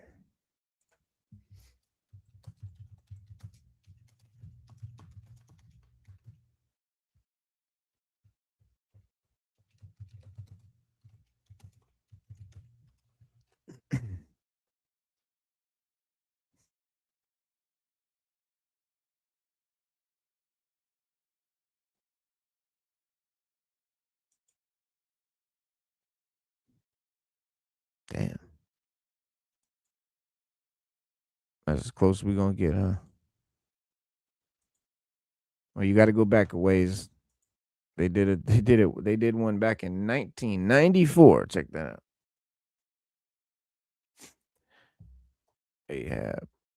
That'd be cool, though. It's anybody that we see pop up, though, in this show, I think is inevitably going to be a Marvel Legend at some point. Weird, though. Who's next after Apocalypse? Shadow King Mojo. I would say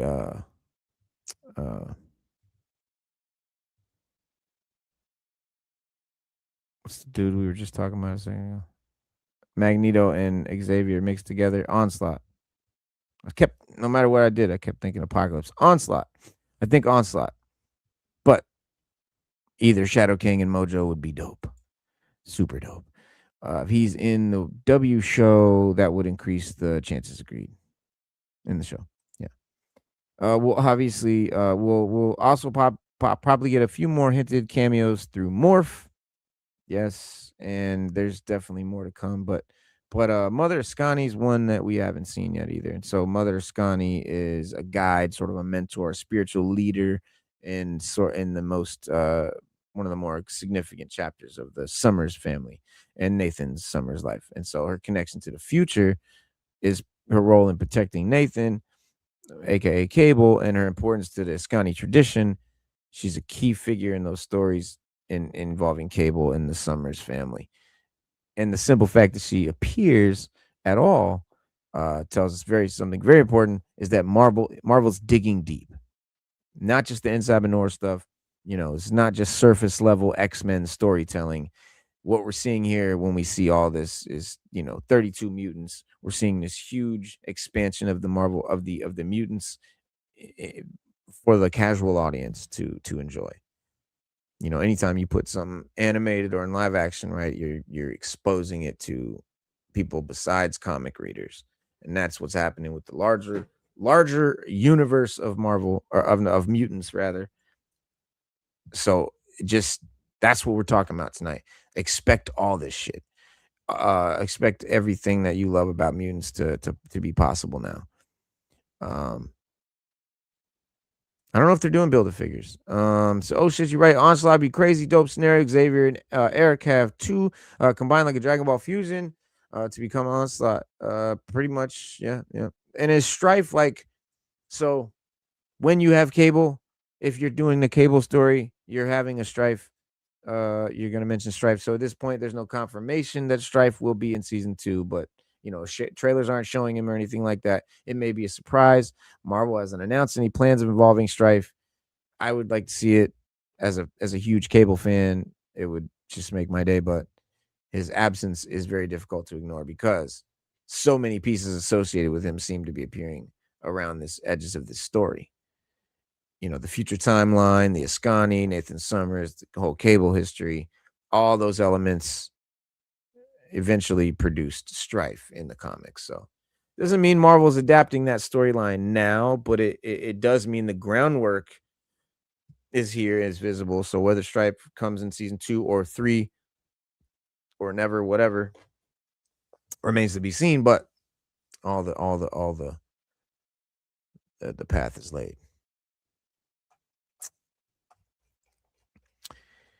The path has been laid. New team is forming.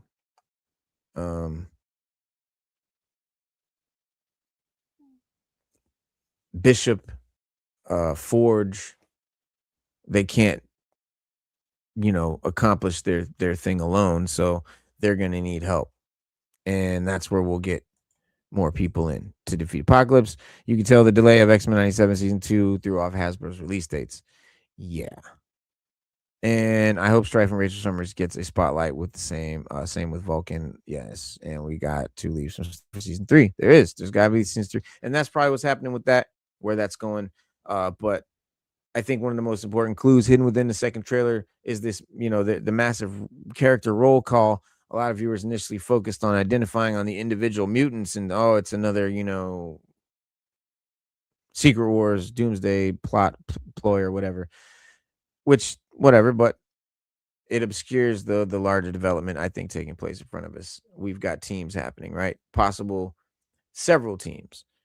Polaris, Havok, Strong Guy, Multiple Man, Wolf's Bane, Siren was the other one I couldn't think of. Other mutants sort of emerging from the different corners of the universe that we've never seen or that we have seen. Viewed individually, it could seem like a lot of cameos and a lot of just characters thrown in for the sake. If you look at it collectively, you're seeing it as recruitment, as foreshadowing for future shows, spin-offs, comics, action figures, all of that. Strife did show up in season 4, Beyond Good and Evil, as a captive psychic. Oh yeah, deep cut. Good call. Good callback. Present day storyline, ultimately where the central kind of thesis. We can see it, formulating. Season 2 is not just sort of adding these characters because they want to have this big roster. X-Men are not the only game in town. It's not the only mutants. When you say mutants, everyone thinks X-Men. I don't. I think of all the other mutants. I think of the whole universe. X-Men is like one team in a population of people, right? They're 8 people out of millions. So that's the way I look at mutants, because I look at those larger stories like Krakoa and Genosha and Utopia and Messiah and all that stuff. And so it's one of the biggest revelations, I think. And bridging all those things together. You got X Factor, which for decades, listen, one of the most important developments I think we're seeing now is all these teams. And so, and the first time I think it feels like Marvel's treating the mutant population, world, universe as that, right? Not just as a team anymore, as a world. And so X Factor coming in, Polaris, Havok, Strong Guy, Multiple Man, Wolfsbane, Siren, one of the doper teams, man. And X Factor, the significance of X Factor extends on a lot of years, right? X Factor has been one of the most important branches of the whole mutant family tree. Like, you had X-Men operated as heroes and teachers and defenders. X Factor explored different corners of mutant life, right? Depending on the era and the writer, the team was either like a government operative team, investigators, celebrities. They've been superheroes, advocates. So their story often felt different from traditional X-Men adventures because they existed outside of the Xavier school. Shout out to DC M420 listing off Alpha Flight, Winter Guard, Agents of Atlas, Inhumans, not mutants, but I got your point. I'm done. With the current X-Men team, the roster shown, I'm sure there will be plenty of mutants, other heroes, and cameos from the 90s universe. No question. Yes, X4, X Corp, F Factor, X Factor. And them coming in season 2 is signaling something important. All that. The expansion of the universe, something I've been advocating for and dying for years. Remember when Apocalypse destroyed the X-Men in seconds and Bishop had to go back in time to stop from happening? I do remember that. It was incredible. And you have X Factor, Havok, and the other Summers brothers. So Polaris clearly has a major role. Havok feels like I think who's going to be the character in that role. Obviously, we all have the Marvel Legends Polaris and Havok 2-pack, which is a great 2-pack from back in the day. And Havok is often introduced as Cyclops' brother, and technically that's true, but that description is not scratching the surface of who Alex Summers actually is. Throughout comic history, Havok has definitely repeatedly struggled with challenges familiar to a lot of younger siblings. How do you establish your own identity when everyone knows your older brother and is the big popular one? And Cyclops cast that big shadow. He's one of the mutants' kind's most respected leaders, one of the most important figures in X-Men history. Havok's story is often revolved around finding a path that belongs to him rather than constantly being measured against Scott. And so those younger siblings can relate. And that's what makes X-Men so great, is that, it's so relatable to so many. It just works in so many ways. And he finds X Factor, through that. Acolytes. Marvel Legends gave us one so far. Let me see.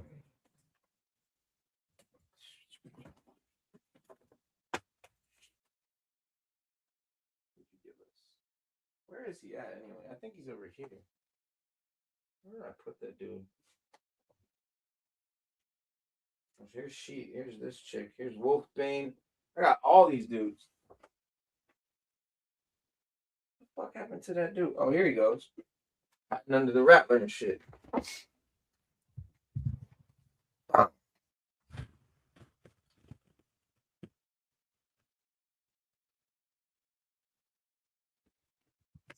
A great figure, a deep cut. A lot of people missed that figure. Can't wait for the rest. Not in my family. I'm the oldest and the black sheep. Yeah, me too. I'm the oldest. But clearly somebody's relating, you know. And it's like falling in love with your brother's wife's clone. Ooh, that's like touchy subject there. I wonder what your brother would think. He'd be like, "Damn, dog. So does that mean that you've been wanting to stab my wife this whole time?" That's why I work, bro. That's why I work. Vax Legion. Acolytes as well. Maybe see in the 90s X-Force. If only. Yeah, so Havok and Polaris probably getting a lot of attention in this one. Strong Guy has been one of the most distinctive personalities in the mutant universe. I got the Strong Guy, Marvel Legend on the shelf. He's dope. They sort of put him out again, and you know, beneath the humor and the larger than life looks and all that, you know, his powers have some consequences. And then Multiple Man, one of the most unique mutants Marvel's ever created, capable of generating duplicates that have fueled everything from superhero adventures to detective stories. Wolfsbane, bringing his perspective shaped by faith, identity, you know, like a Nightcrawler kind of thing, and belonging. And then Siren, got the legacy of Banshee. You've got all the great power sets. One of the most iconic power sets, Banshee. Was Quicksilver on the team in the 90s? Quicksilver was an old school character. He was a mutant, Brotherhood of Evil Mutants at one point. Thankfully, neither of my brothers have girlfriends that look like Jean. That would make it difficult. So individually, each character contributing something valuable. I think it's looking good. So Next Generation is another one. Generation X finally getting their turn. Quentin Quire, we mentioned earlier, Kid Omega representing one corner of the Next Generation. Chamber and Penance, who I forgot to mention earlier. Chamber and Penance, two other ones they've given, and we've had some decent, but we need a new Chamber with like a cool, clear flame effect. Penance too. We need a dope Penance. Just one, but we need a new one. So yeah, Generation X was definitely the introduction to a much younger mutant world that existed beyond the core of the X-Men teams that you know. It's sort of focused on students and outsiders and younger characters still trying to understand where they fit into mutant society, and it carried a lot of different tone than, you know, the flagship Mutant X X-Men books and stuff that, you know, developed it grew a sort of passionate, you know, following. And Chamber is a particularly noteworthy arrival. Visually, one of the most distinctive mutants that Marvel's ever created. A catastrophic manifestation of his powers left him permanently altered, where he's got like fire instead of a mouth and jaw. It's like fire coming out. Penance occupies a similarly unique place within Generation X lore. Sort of mysterious early existence. She became one of the more visually recognizable figures associated with the team, and even longtime fans, you know, discussions surrounding Penance often lead to larger conversations about some of the strangest and most ambitious storytelling choices of the 90s X-Men line. And the important point is not simply that Chamber and Penance appear in the trailers, but that they're from Generation X, a brand new branch of mutant history that we haven't seen yet. And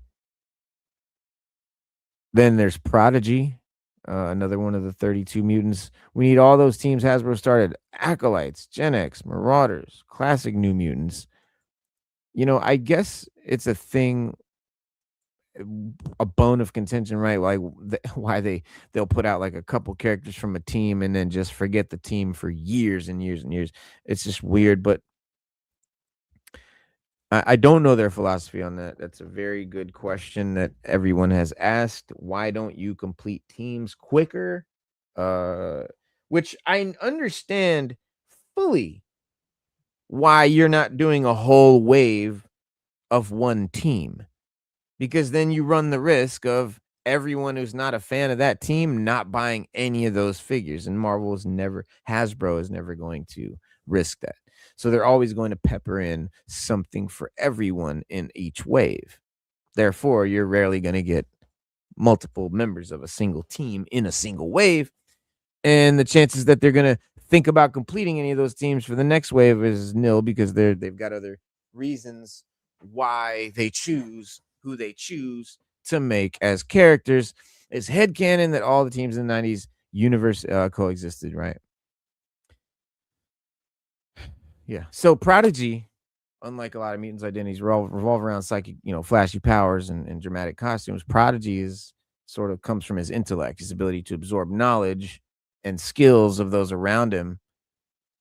One of the more versatile mutants, I think, in Marvel history, and more, relatable too. And characters like Prodigy help illustrate how dramatically the mutant world expanded over the years, and how many different, how they imagine different power sets and stuff. And yo, shout out Kwame Taylor, man. Good looking out. Appreciate the 5 bones, man. We need some super chats in here. Rumors that Marvel told Hasbro to be better at completing teams, which is why they are better recently. Yes, Marvel was like, hey, you guys, man, what are we doing? You're making us look bad. You're not representing us the way we agreed you do when we gave you the rights. And we got to talk about it. And they talked about it. But yo, man, thank you again for the super chat. Carnage's girlfriend, Shriek. Oh yeah, Shriek is a mutant. Carnage is dope. We need to see something with Carnage. But yeah, where are we at? So mutants in the background characters, sort of kind of like, and the trailers sort of debating around those younger mutants who were sort of briefly in the crowd shots that we showed in the group scenes. I'll show them again. Where was that shot? Here's a good one. And so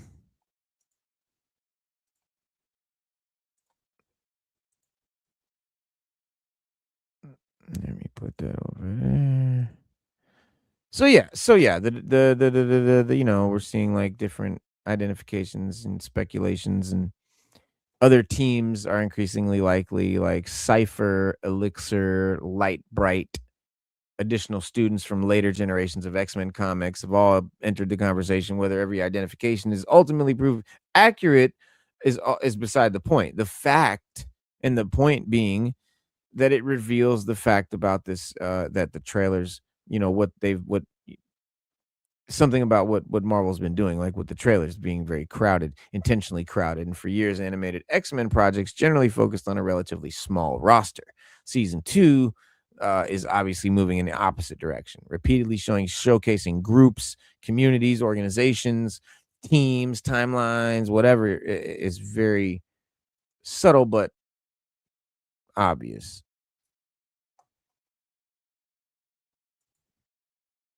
Back over here.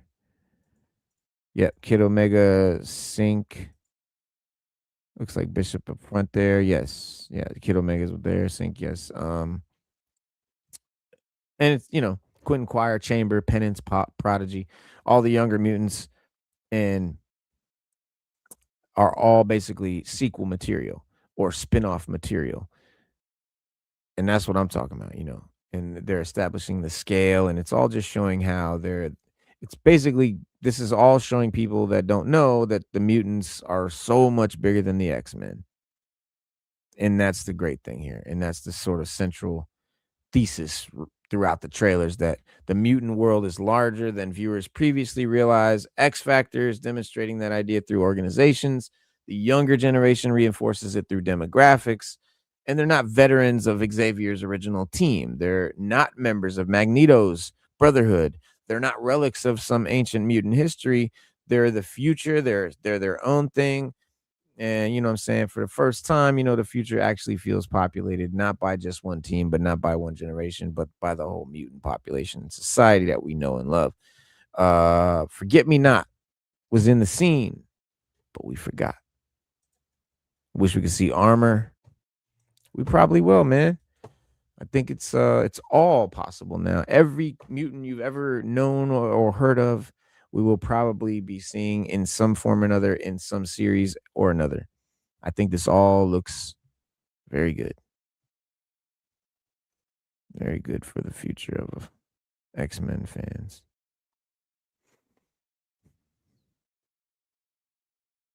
So that kind of brings us to the addiction, the habit, the reason we're at the toy trap, the reason y'all came to the trap, to get that fix. For a lot of us, the second trailer was not just a character roll call, it was a question.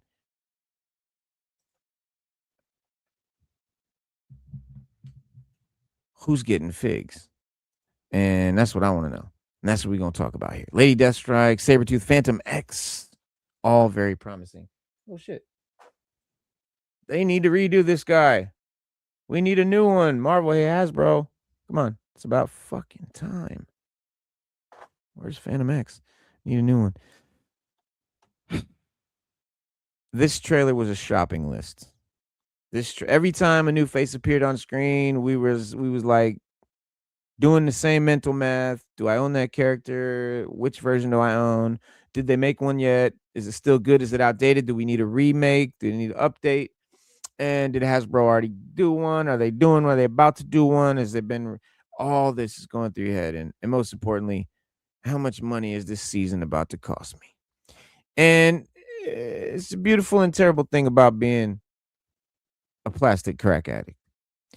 And I want to be some Mr. Sinister too, Tristan. No matter how complete your shelf feels or doesn't feel today, Marvel always finds a way to introduce another character that you suddenly convince yourself is absolutely essential and you got to have it. And season 2 is one of the most dangerous examples yet. I think because it's not just an X-Men season, it's an X-Men season loaded with X-Factor characters and Generation X characters and Apocalypse characters and deep cut mutant favorites and comic stories. Enough new faces to keep a toy fix busy for years, and the addiction is about to eat good. Hasbro's to their credit, many of the major players revealed in the trailers already exist in Marvel Legends form. Cyclops, Jean Grey, Cable, Rogue, Gambit, Wolverine, Storm, Nightcrawler, Beast, Archangel, Emma Frost, Psylocke, Polaris, Havok, Exodus, Multiple Man, Strong Guy. Over the last several years, Marvel Legends has quietly assembled one of the deepest X-Men rosters ever produced. I'm gonna say 4 shelves of just mutants, and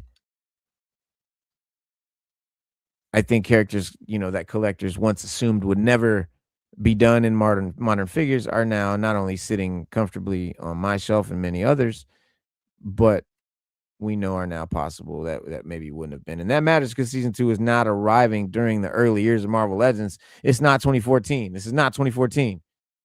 This is the period where this is a great time. This is pinless joint time. These figures have never been so dope. Okay. And the question is not whether these characters get figures. The question of which versions are they going to do? And is it going to lead to other versions? Is it just going to be X-Men 97 figures like they've been doing from X-Men 97? Are we going to get some new versions of shit? Raw Talk in the building. Yeah. The man coming up late, family time. You know how it go. Wagwan. You have to put in the duties of the man, So, but other than that, I'm here. I've been listening, about the X-Men 97 and the trailer and everything, the characters, what is and what may be, with Apocalypse. It seems to me by looking at a few clips and stuff like that, that Apocalypse needs help from the X-Men, other than, he being the big bad of that time. I think he's trying at some point need their help. Yes, true. Yeah. No, it's true. And yeah, a lot of people do talk shit about Marvel Legends, especially in the adult collector community, which I understand, but what you can't do is ignore the fact that they've had the longest, I think, greatest run of all time. Personally, I think that Classified is the best 112 line for your money out there, but it is strictly G.I. Joe, whereas Marvel Legends gives you a vast variety of not only different comic characters, but mutants, villains, heroes, MCU, live action, comic versions, blah blah blah blah, blah, video game versions, whatever. I mean, I think they all have long runs. I mean, with G.I. Joe, they had runs where they stopped for a while and picked back up. Even with Marvel Legends, before that was Toy Biz. Before that was, you have Marvel Select lingering around. Then you had, well, I don't think that Marvel Legends is the greatest toy of all. G.I. Joe. No, they have a great run. Yeah, no, G.I. Joe holds that. Their run is consistent, I would say. In the 112 collector line, yeah. In the 112, they're the most consistent. You didn't see a dip. I mean, if you would call maybe them doing certain MCU figures were a dip, but other than that, they've been consistent. I mean, they always upgraded and getting better every time. So yeah, it's just the thing that I think they have a running joke at some point. Every company has some type of running joke they do with their consumers, and I think the running joke is for them that they will not truly complete your groups the way you want them to complete it. If they say, "Oh, we want to," everybody's waiting on this one particular figure to complete that group. They'll wait maybe 2 years to drop it or 3 years just because everybody wants it, but they give them a different version of that character that's not associated with the group first. You know what I mean? Yeah. And that's a good point that Kwame Taylor makes. Classified is what Marvel Legends would look like if Hasbro owned the Marvel license, because a lot of people don't realize, like they'll look at a toy company and be like, "Why'd you make that version? Why'd you make this version?" Well, ask Bobby Vala, he'll tell you. Like for example, he explained where they made his Sam Fisher. Yeah. People were like, "Why'd you make that version?" And he's like, "That's the version the company presented to me with as an image and gave me the rights to." So that's what people don't realize. Like companies, they'll give the toy company an image and say, "This is the version of the character we're allowing you to make." And a lot of times that's where they have to make it. So yeah, I mean, we'd see a lot better shit. That's why they're pushing out the MCU more, because they don't have to pay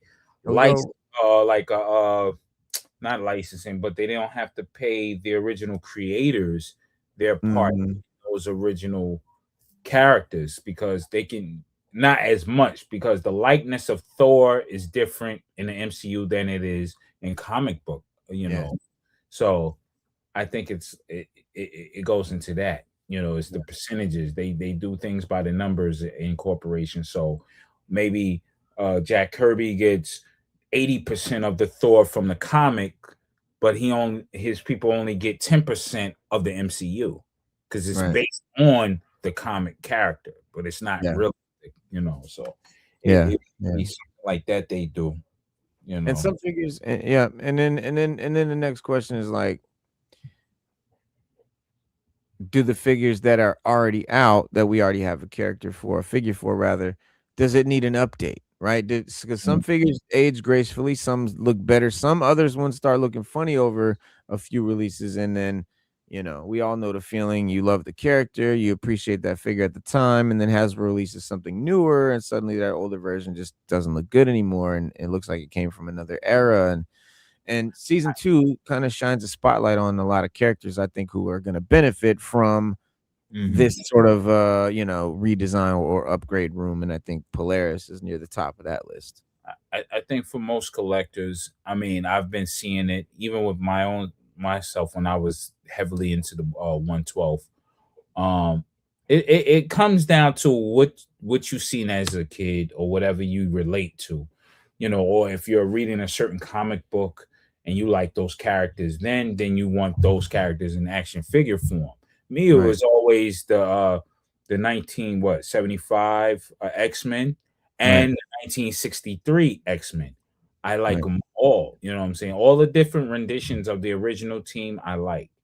So, I was collecting those at one point, but then there was a point where there was the I think it was the 30 years or 50 years or something of the X-Men. I forget what it was. 80 years, wasn't it? Yeah, 80 years. There you go. 80 years of the X-Men. And they could not pull off the original team that should have been pivotal. Like, you do the original team as it was shown in the first X-Men comic. Still don't have that beast. You still don't have him. And it's like, what are you going to do for, collectors want things that they can relate to and want, and you don't provide it. It's like, all right, it's a letdown. I'm not going to go through the merry-go-round with you. Yeah. So, but I say that to say this. They still produce great action figures, period. Yeah. Hasbro hands down makes the best, period. You look at these other companies who have made these other, video game type action figures and stuff like that, and they can't really compare, man. The IP is strong. When the IP is strong, come on. And I think they make the best face sculpts in the game right now. Oh yeah, yeah. For comic, and people sleep on that because Marvel Legends, bro, you tripping, bro. Marvel Legends is some of the dopest looking shit out there right now. They do a lot of fuck shit because it's a big company and they have a lot of constraints, and they are a company. Money is first, but exactly. But like I said, a lot of good characters to be remade. Polaris is one that is definitely due for a remake, so we can definitely expect to see a Polaris figure from X-Men 97 coming. Her existing Marvel Legends figure is strong, but a modern animated inspired version would definitely become a standout release a lot of people would grab. Same conversation exactly applies to Havok, to Exodus, to Multiple Man. Mm-hmm. Yeah. Wow. I thought the last Havok was dope. It was. It was. But now it's like, they stepping it up. Oh, well, they had the X-Force version, and then they had the original one. Yeah. It was crazy. Yeah, yeah. And then several characters whose current figures are good, but they've been getting renewed attention because of the show. Nothing creates demand like some screen time, and we're getting plenty of it now. We're getting new, like they just did Xavier in the chair, and then they just re-released the Xavier in the chair figure, and now they're doing an Xavier in the chair for X-Men 97. So just it's because X-Men 97 is hot. Yeah. And so any character, doesn't matter if they've been out and now they're on screen, they're getting a new figure. Yeah. Danger immediately jumps out. Not been given mutant every equal treatment. For every character with such a unique design and such a important place in modern history, Danger is one of very underrepresented action figure. Penance is an obvious candidate for a great modern look, or I say modern engineering OG look. Generation X fans definitely watching the larger X-Men teams get all the attention, and then their favorites getting overlooked, and so those teams need to get completed. And a lot of this doesn't kind of work for that because these are animated cartoon versions, so they're not going to really align with like your other comic book figures, and that kind of sucks in a lot of ways. Frank Doom on you, what up? Yeah. Reno Raw Talk checking in, catching the replay. Appreciate you, fam. I know you're at work, man. Hey. Cheers. Yeah. Shout out to everybody in the chat if I didn't get the chance to say or text, Shout out to everybody. But yeah, man. The other kids of Magneto. 'Yep. Oh yeah. I mean, they gotta expand a lot, man. And my thing with them, if they have the source book for all those characters, like the Marvel, what is it? Oh, damn, I got a few of them. Encyclopedia. Yeah, the encyclopedia. But the comics, they have every character. You know, from the Marvel Universe comics. So every Marvel Universe comic, yeah, I mean that's cool. But I'm talking about old school comics where you got, if they're doing all this comics, you got the Marvel Universe from A to Z. Then you also got the different versions of that, the dead ones, the dead characters, all that. So they have a plethora of, you know what I'm saying, a wealth of characters to dip in. It's just, you know, they're contracted by Marvel, which is Disney, to do the most, I should say, the most profitable characters. Right. You know what I'm saying? The characters that have been in the MCU. Yeah, the deep cut characters, it's testing grounds. But when it comes to Daredevil, Spider-Man, Wolverine, Iron Man, of those guys that stand out, they're gonna produce and overproduce those. Look at video games like Marvel Tokon and Marvel Rivals. Yeah. Every character in those games has been in a TV show or movie. Yeah. Yeah. Yep. Robo's doing the A through Z Marvel coverage right now, big on YouTube. Yeah.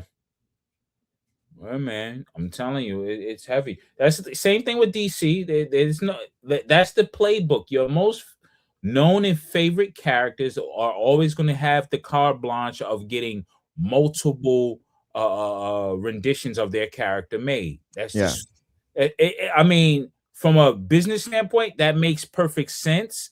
But for a collector who's hardcore into it, it spins you. It takes you through fucking hoops, and you're like, you're angry, you're happy at the same time. But you know what you gonna do? You know what you gonna do? Because they thinking about that grandma who don't know what to get it, her grandkids something, and all of a sudden Batman sticks out because that's all she hears about in different areas.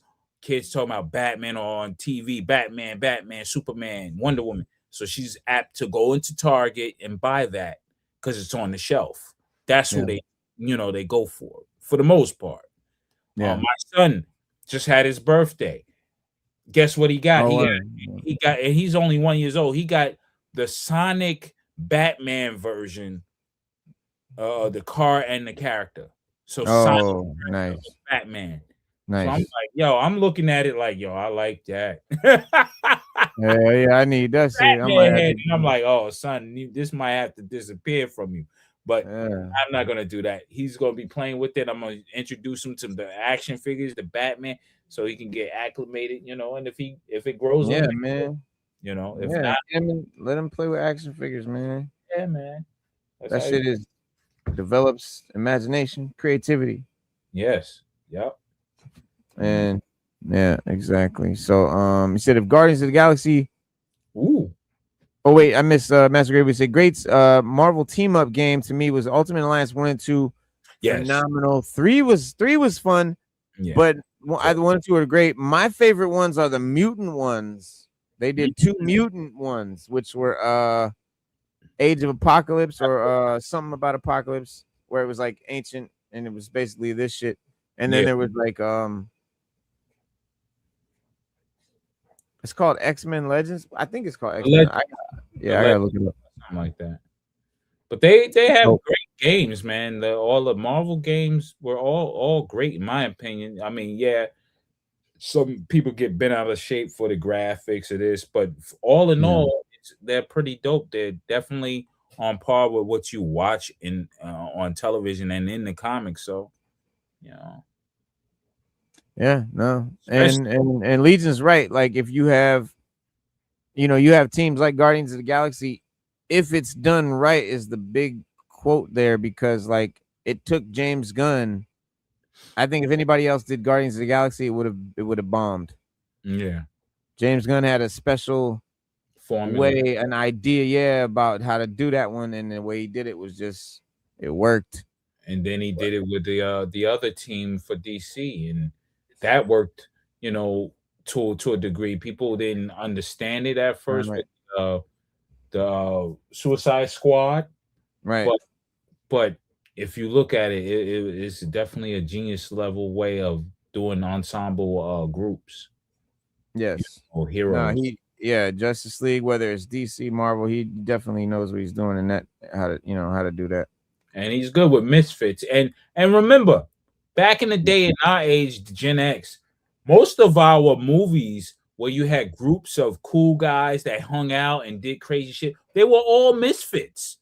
Always. It was all the Animal House, the nerds, everybody was misfits. Even our heroes, you go to Lethal Weapon, misfit. John McClane, misfit, even though he's a cop, but he's still they were not regular people. They were extra. Hey, you guys. They were off in a little bit. All our heroes was Goonies. Off. Goonies, everything. It was all about being a outside, that being good yourself, too. Being yourself and everybody loving you for being you. And that's what that message was in the 80s. F what everybody else said. Just be yourself, do what you do, and enjoy what you're doing.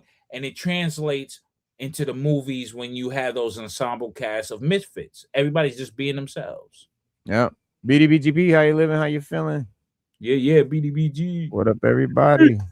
Yeah, man. No, you're right. And also I think another important thing about this trailer, for us, for collectors, is what it represents.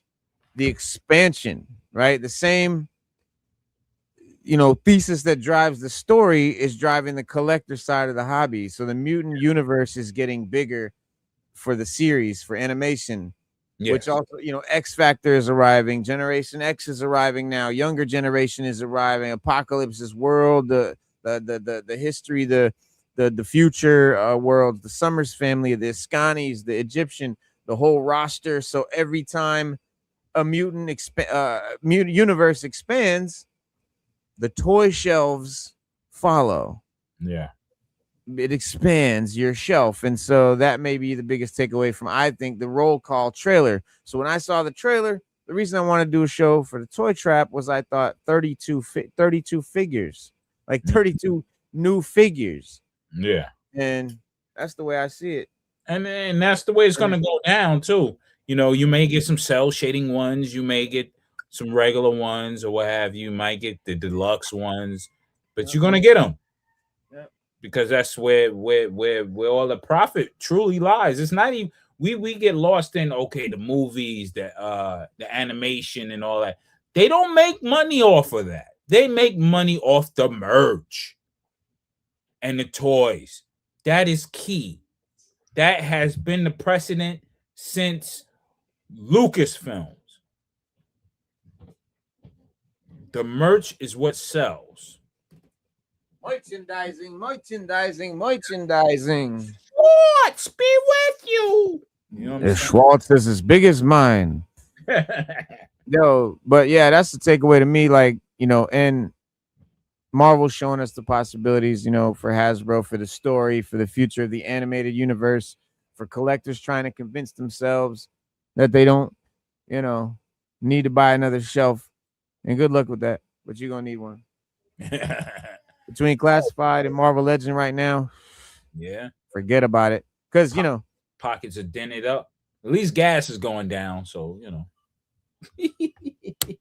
search for more money to feed the habit. Yeah. I wonder if cameos we got at the end of season 1 will have any payoffs. Absolutely they are. That's exactly what's happening. So everything that end off in season 1 is where it's gonna be like, where did they all? It's all a continuation. You know what I'm saying? Yeah. The merch lets them know it's popular with the general audience and fans, financially worth continued investment. Yes, sir. Gas is going down. Yeah, man. I see at 390 and 395 over this way. They're going nice. Down. Yeah. I was shocked. Yeah. Going down because the big talk of the ceasefire and the resolution and peace. Right. And so the markets is gonna reflect those tones. So hopefully they do it. And hopefully they do it. We can get back to some sense of normalcy. Yeah. Yeah. Would be nice. Yeah. That way we can get focused and have the time of our lives with these toys, man, with these action figures, collecting the whole shiznit. Exactly. Yeah. Exactly. That's what's all about. Yeah. What? No, I was gonna bring on another note, but I don't want to even mess up the algorithm. We got the flow going. You have the flow going with the X-Men. We're gonna stay on topic. You know what I'm saying? Is it way off topic? Oh, it's about toys. IP. It's a whole nother IP. So, but it's about toys. Well, it's about the movie and the toys. Basically, I'm tired of the He-Man bashing at this point. Oh yeah, me too. I'm tired. The movie flopped. The box office, it bombed. Yeah, because one, it was shitted on by critics who didn't understand it. Yeah. It's not trying to be The Godfather. It's not supposed to be a good film. It's supposed to be fucking fun for people that grew up in the 80s on He-Man, and it nailed that. Yes, that's what I'm nailed it.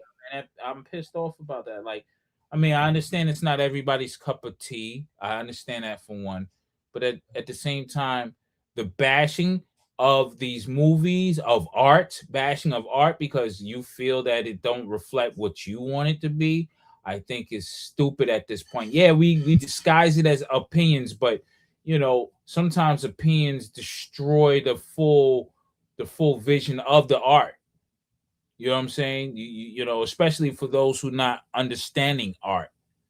You know what I mean? Because not for nothing, what they do with these toys and the movies is art. We wouldn't be buying. It starts off with a picture and an idea, so it's art. And I just think a lot of critics are too stuffed with their adult mind and don't think on a child level anymore, as far as just going to the movies just to have fun. Like all our movies, a lot of times we all praise the 80s, but a lot of our 80s movies, if not all of them, was some kooky, crazy shit. And we enjoyed them. Why? Because they were entertaining. They were fun. Just like these movies. They're entertaining and funny. Just enjoy them. Let's not start looking for, this agenda, that agenda. Yeah, if it's there, it's there, whatever. But the overall aspect of the movies should be about fun. That's why I love the Sonic movies. I love the Mario Brothers. I love those type of movies because you can be silly and just enjoy it for the silliness. Right. You know what I mean? Not everything has to have an Oscar award-winning director and actor, and it has to be intense, dark, fulfilling energy. Yeah, right. It ain't got to be edgy. We were kids when we was into this stuff. Let it be for kids now. And look at Beastman. Yeah. He was orange and blue. He had blue eyeshadow on, and we loved it. Yeah, man. So we didn't give a damn. And I'm not saying fluorescent orange monster, because I was one of them assholes that was always, man, we need to focus more on. No, we don't. I woke up. I really woke up. No, we don't. I was like, man, I hope they make it like Peter Jackson's Lord of the Rings type shit. Yeah. That's how I was. You heard me. Every show we was talking about it. I was like, yo, they need to make it like Lord of the Rings or what have you. Nah, that was the dumbest thing I had. I'm glad they didn't. Yep, I'm glad that they didn't do what we wanted. Yeah, because the way they did it, it was just right. Because Funimation, the way they, it was very much reminiscent of Funimation. Yeah. That's what we want at the end of the day. It's good nostalgia. Yeah, man. What we were afraid of, and the reason I said the Peter Jackson thing is because I was afraid of another 1987, another, it's all Earth-based. And I thought the best way to get away from Earth-based is just this whole world is just another world, like Middle Earth, like Eternia, like Peter Jackson shit. There was no Earth in Peter Jackson. There was no call back to some, real world or anything like that. That's really what I meant. it wasn't so much the darkness that I cared about, although I thought that's what I wanted. But the reason I think we really wanted, because we really we're scared of them just doing too much Earth shit. But a little bit of Earth stuff they put in this movie was so minuscule, and not in the beginning and not in the end, which I think would have ruined it.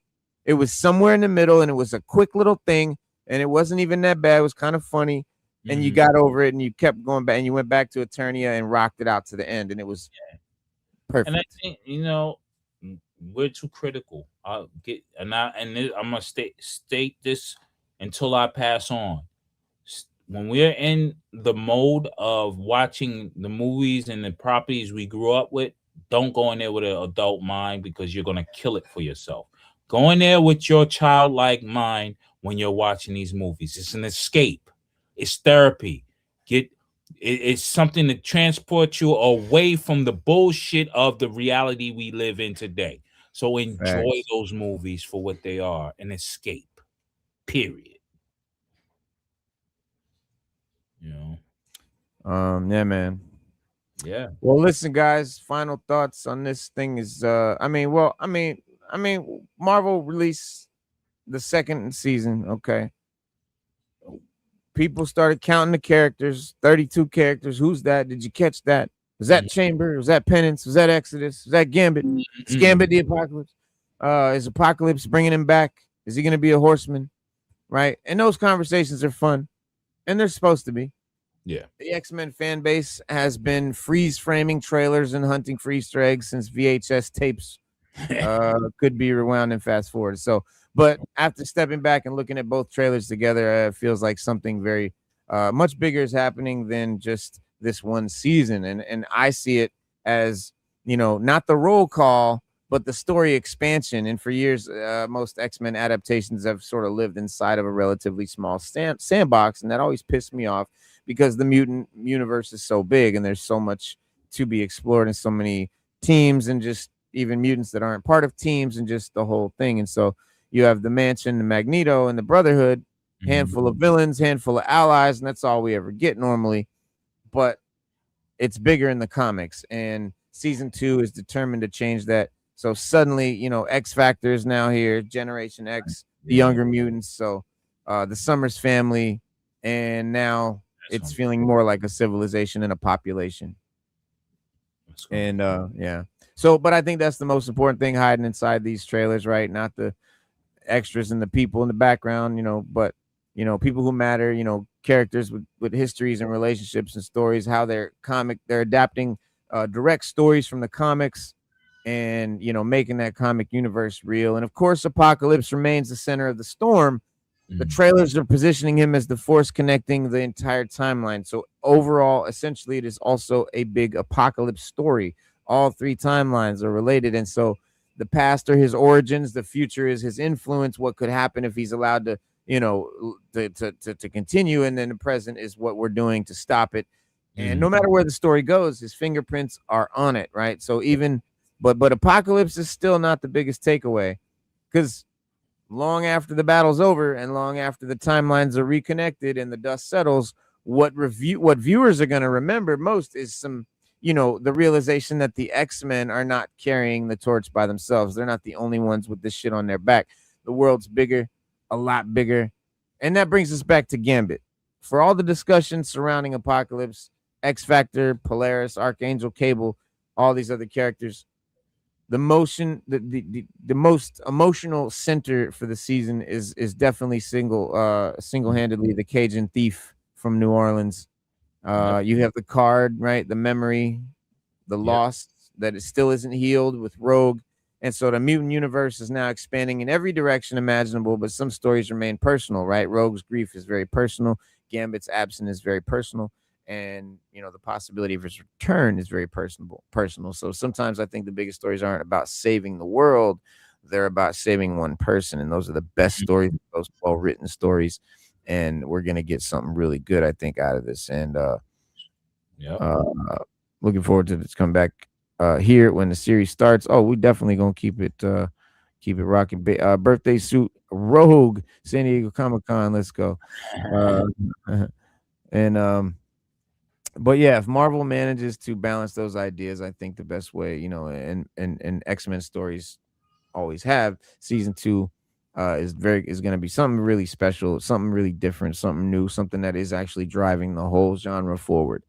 Not because it has the most characters, not because it's chock full of it's not because it's doing Secret Wars, no, not because it has the biggest, best villain, not the big scope or the different timelines, because it understands what X-Men has always been about, and that's family, that's community, that's found family, broken family, chosen family, people who fight beside you as your family, people who save you, people who refuse to give up on you. And the trailers are introducing dozens of mutants.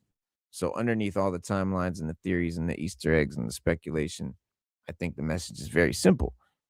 X-Men are growing. Mutant universe is growing. The mutant world is getting bigger. And the story is just starting. So I'm thinking new series coming out of this, spin-offs. And as for collectors, yes, we're going to need more shelf space. No question about it. Before we wrap up, anything you want to close with or end with or tell people? Man, just enjoy, man. But, things are meant for us to enjoy while we're here, man. Everything is short. Just enjoy what we have, man, because we're the last generation of this type of stuff, collecting and things of that nature, as far as collecting action figures, yeah. Just enjoy it while it's coming. You want what you want, you're gonna get what you're gonna get, because it's what it is, man. I mean, have fun. Main thing, have fun. Escapism. It will level you out, basically. It does for me. Yep. It's the sickness, it's the cure to your sickness, it's all that in one. Kwame Tiller says, agree, love what you collect, people. This hobby won't last forever. That's right. Love what you collect, people, because it won't last forever. 18 days and counting, July 1st, guys. I am super hyped as well. And what that does it, kids. The second X-Men season 2 trailer has definitely looked like a simple roll call on the surface, but once we started digging through the names and the screenshots and the comic connections and the backstories and the adaptations and the bigger picture, I think it became pretty clear that Marvel was not just introducing characters here. They're introducing possibilities. We're seeing possibilities for Apocalypse, the Summers family, the X Factors generation, Gambit's return, and maybe most importantly, possibilities for the future of the entire animated mutant universe. Because the more we looked at these trailers, the less they felt like previews for a single season. And I think it's blueprints, a foreshadowing for something much larger, spin-offs, new shows, and whether Marvel sticks the landing or remains to be seen. There's definitely more seasons of this show coming after season 2 for sure, already confirmed. So we still got a lot of unanswered questions. We don't know exactly how the timelines are going to connect yet. We don't know how much of Apocalypse's origin we're going to get to see. We don't know if Gambit becomes Death. We don't know how many of these characters are major players or how many are simply setting the table for future stories. But I think one thing is pretty safe to say.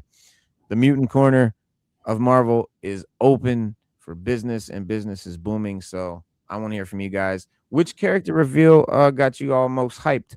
Who are you most excited to see? Do you think Gambit is coming back as Death? Do you think Apocalypse is going to turn him? Which character needs a Marvel Legends immediately before Hasbro starts reaching directly into our wallets and helping themselves? Drop it in the comments. Even if you were live in the chat, it helps build the channel. And if you enjoyed the show, make sure you hit the like button, subscribe if you're new here. Welcome to the show. If this is your first time on the show, we welcome you. You run the charity. And hey, we do this every Wednesday, Saturday at 7 p.m. Eastern time, 4 p.m. Pacific, where we talk action figures, comics, cartoons, collecting, pop culture, and whatever plastic crack fueled madness happens to be taking over the hobby that week. So remember, around here, we don't just talk about what happened, we talk about what it means. And until next time, for Stu Dog, Raw Talk, I'm Reno. Thanks for hanging out in the toy trap. And remember, collecting ain't a hobby no more, it's a habit. Collecting ain't a hobby no more, it's a habit. Welcome to the toy trap feed, gotta have it. Reno and Stu, real plastic crack addicts. Toy trap, toy trap.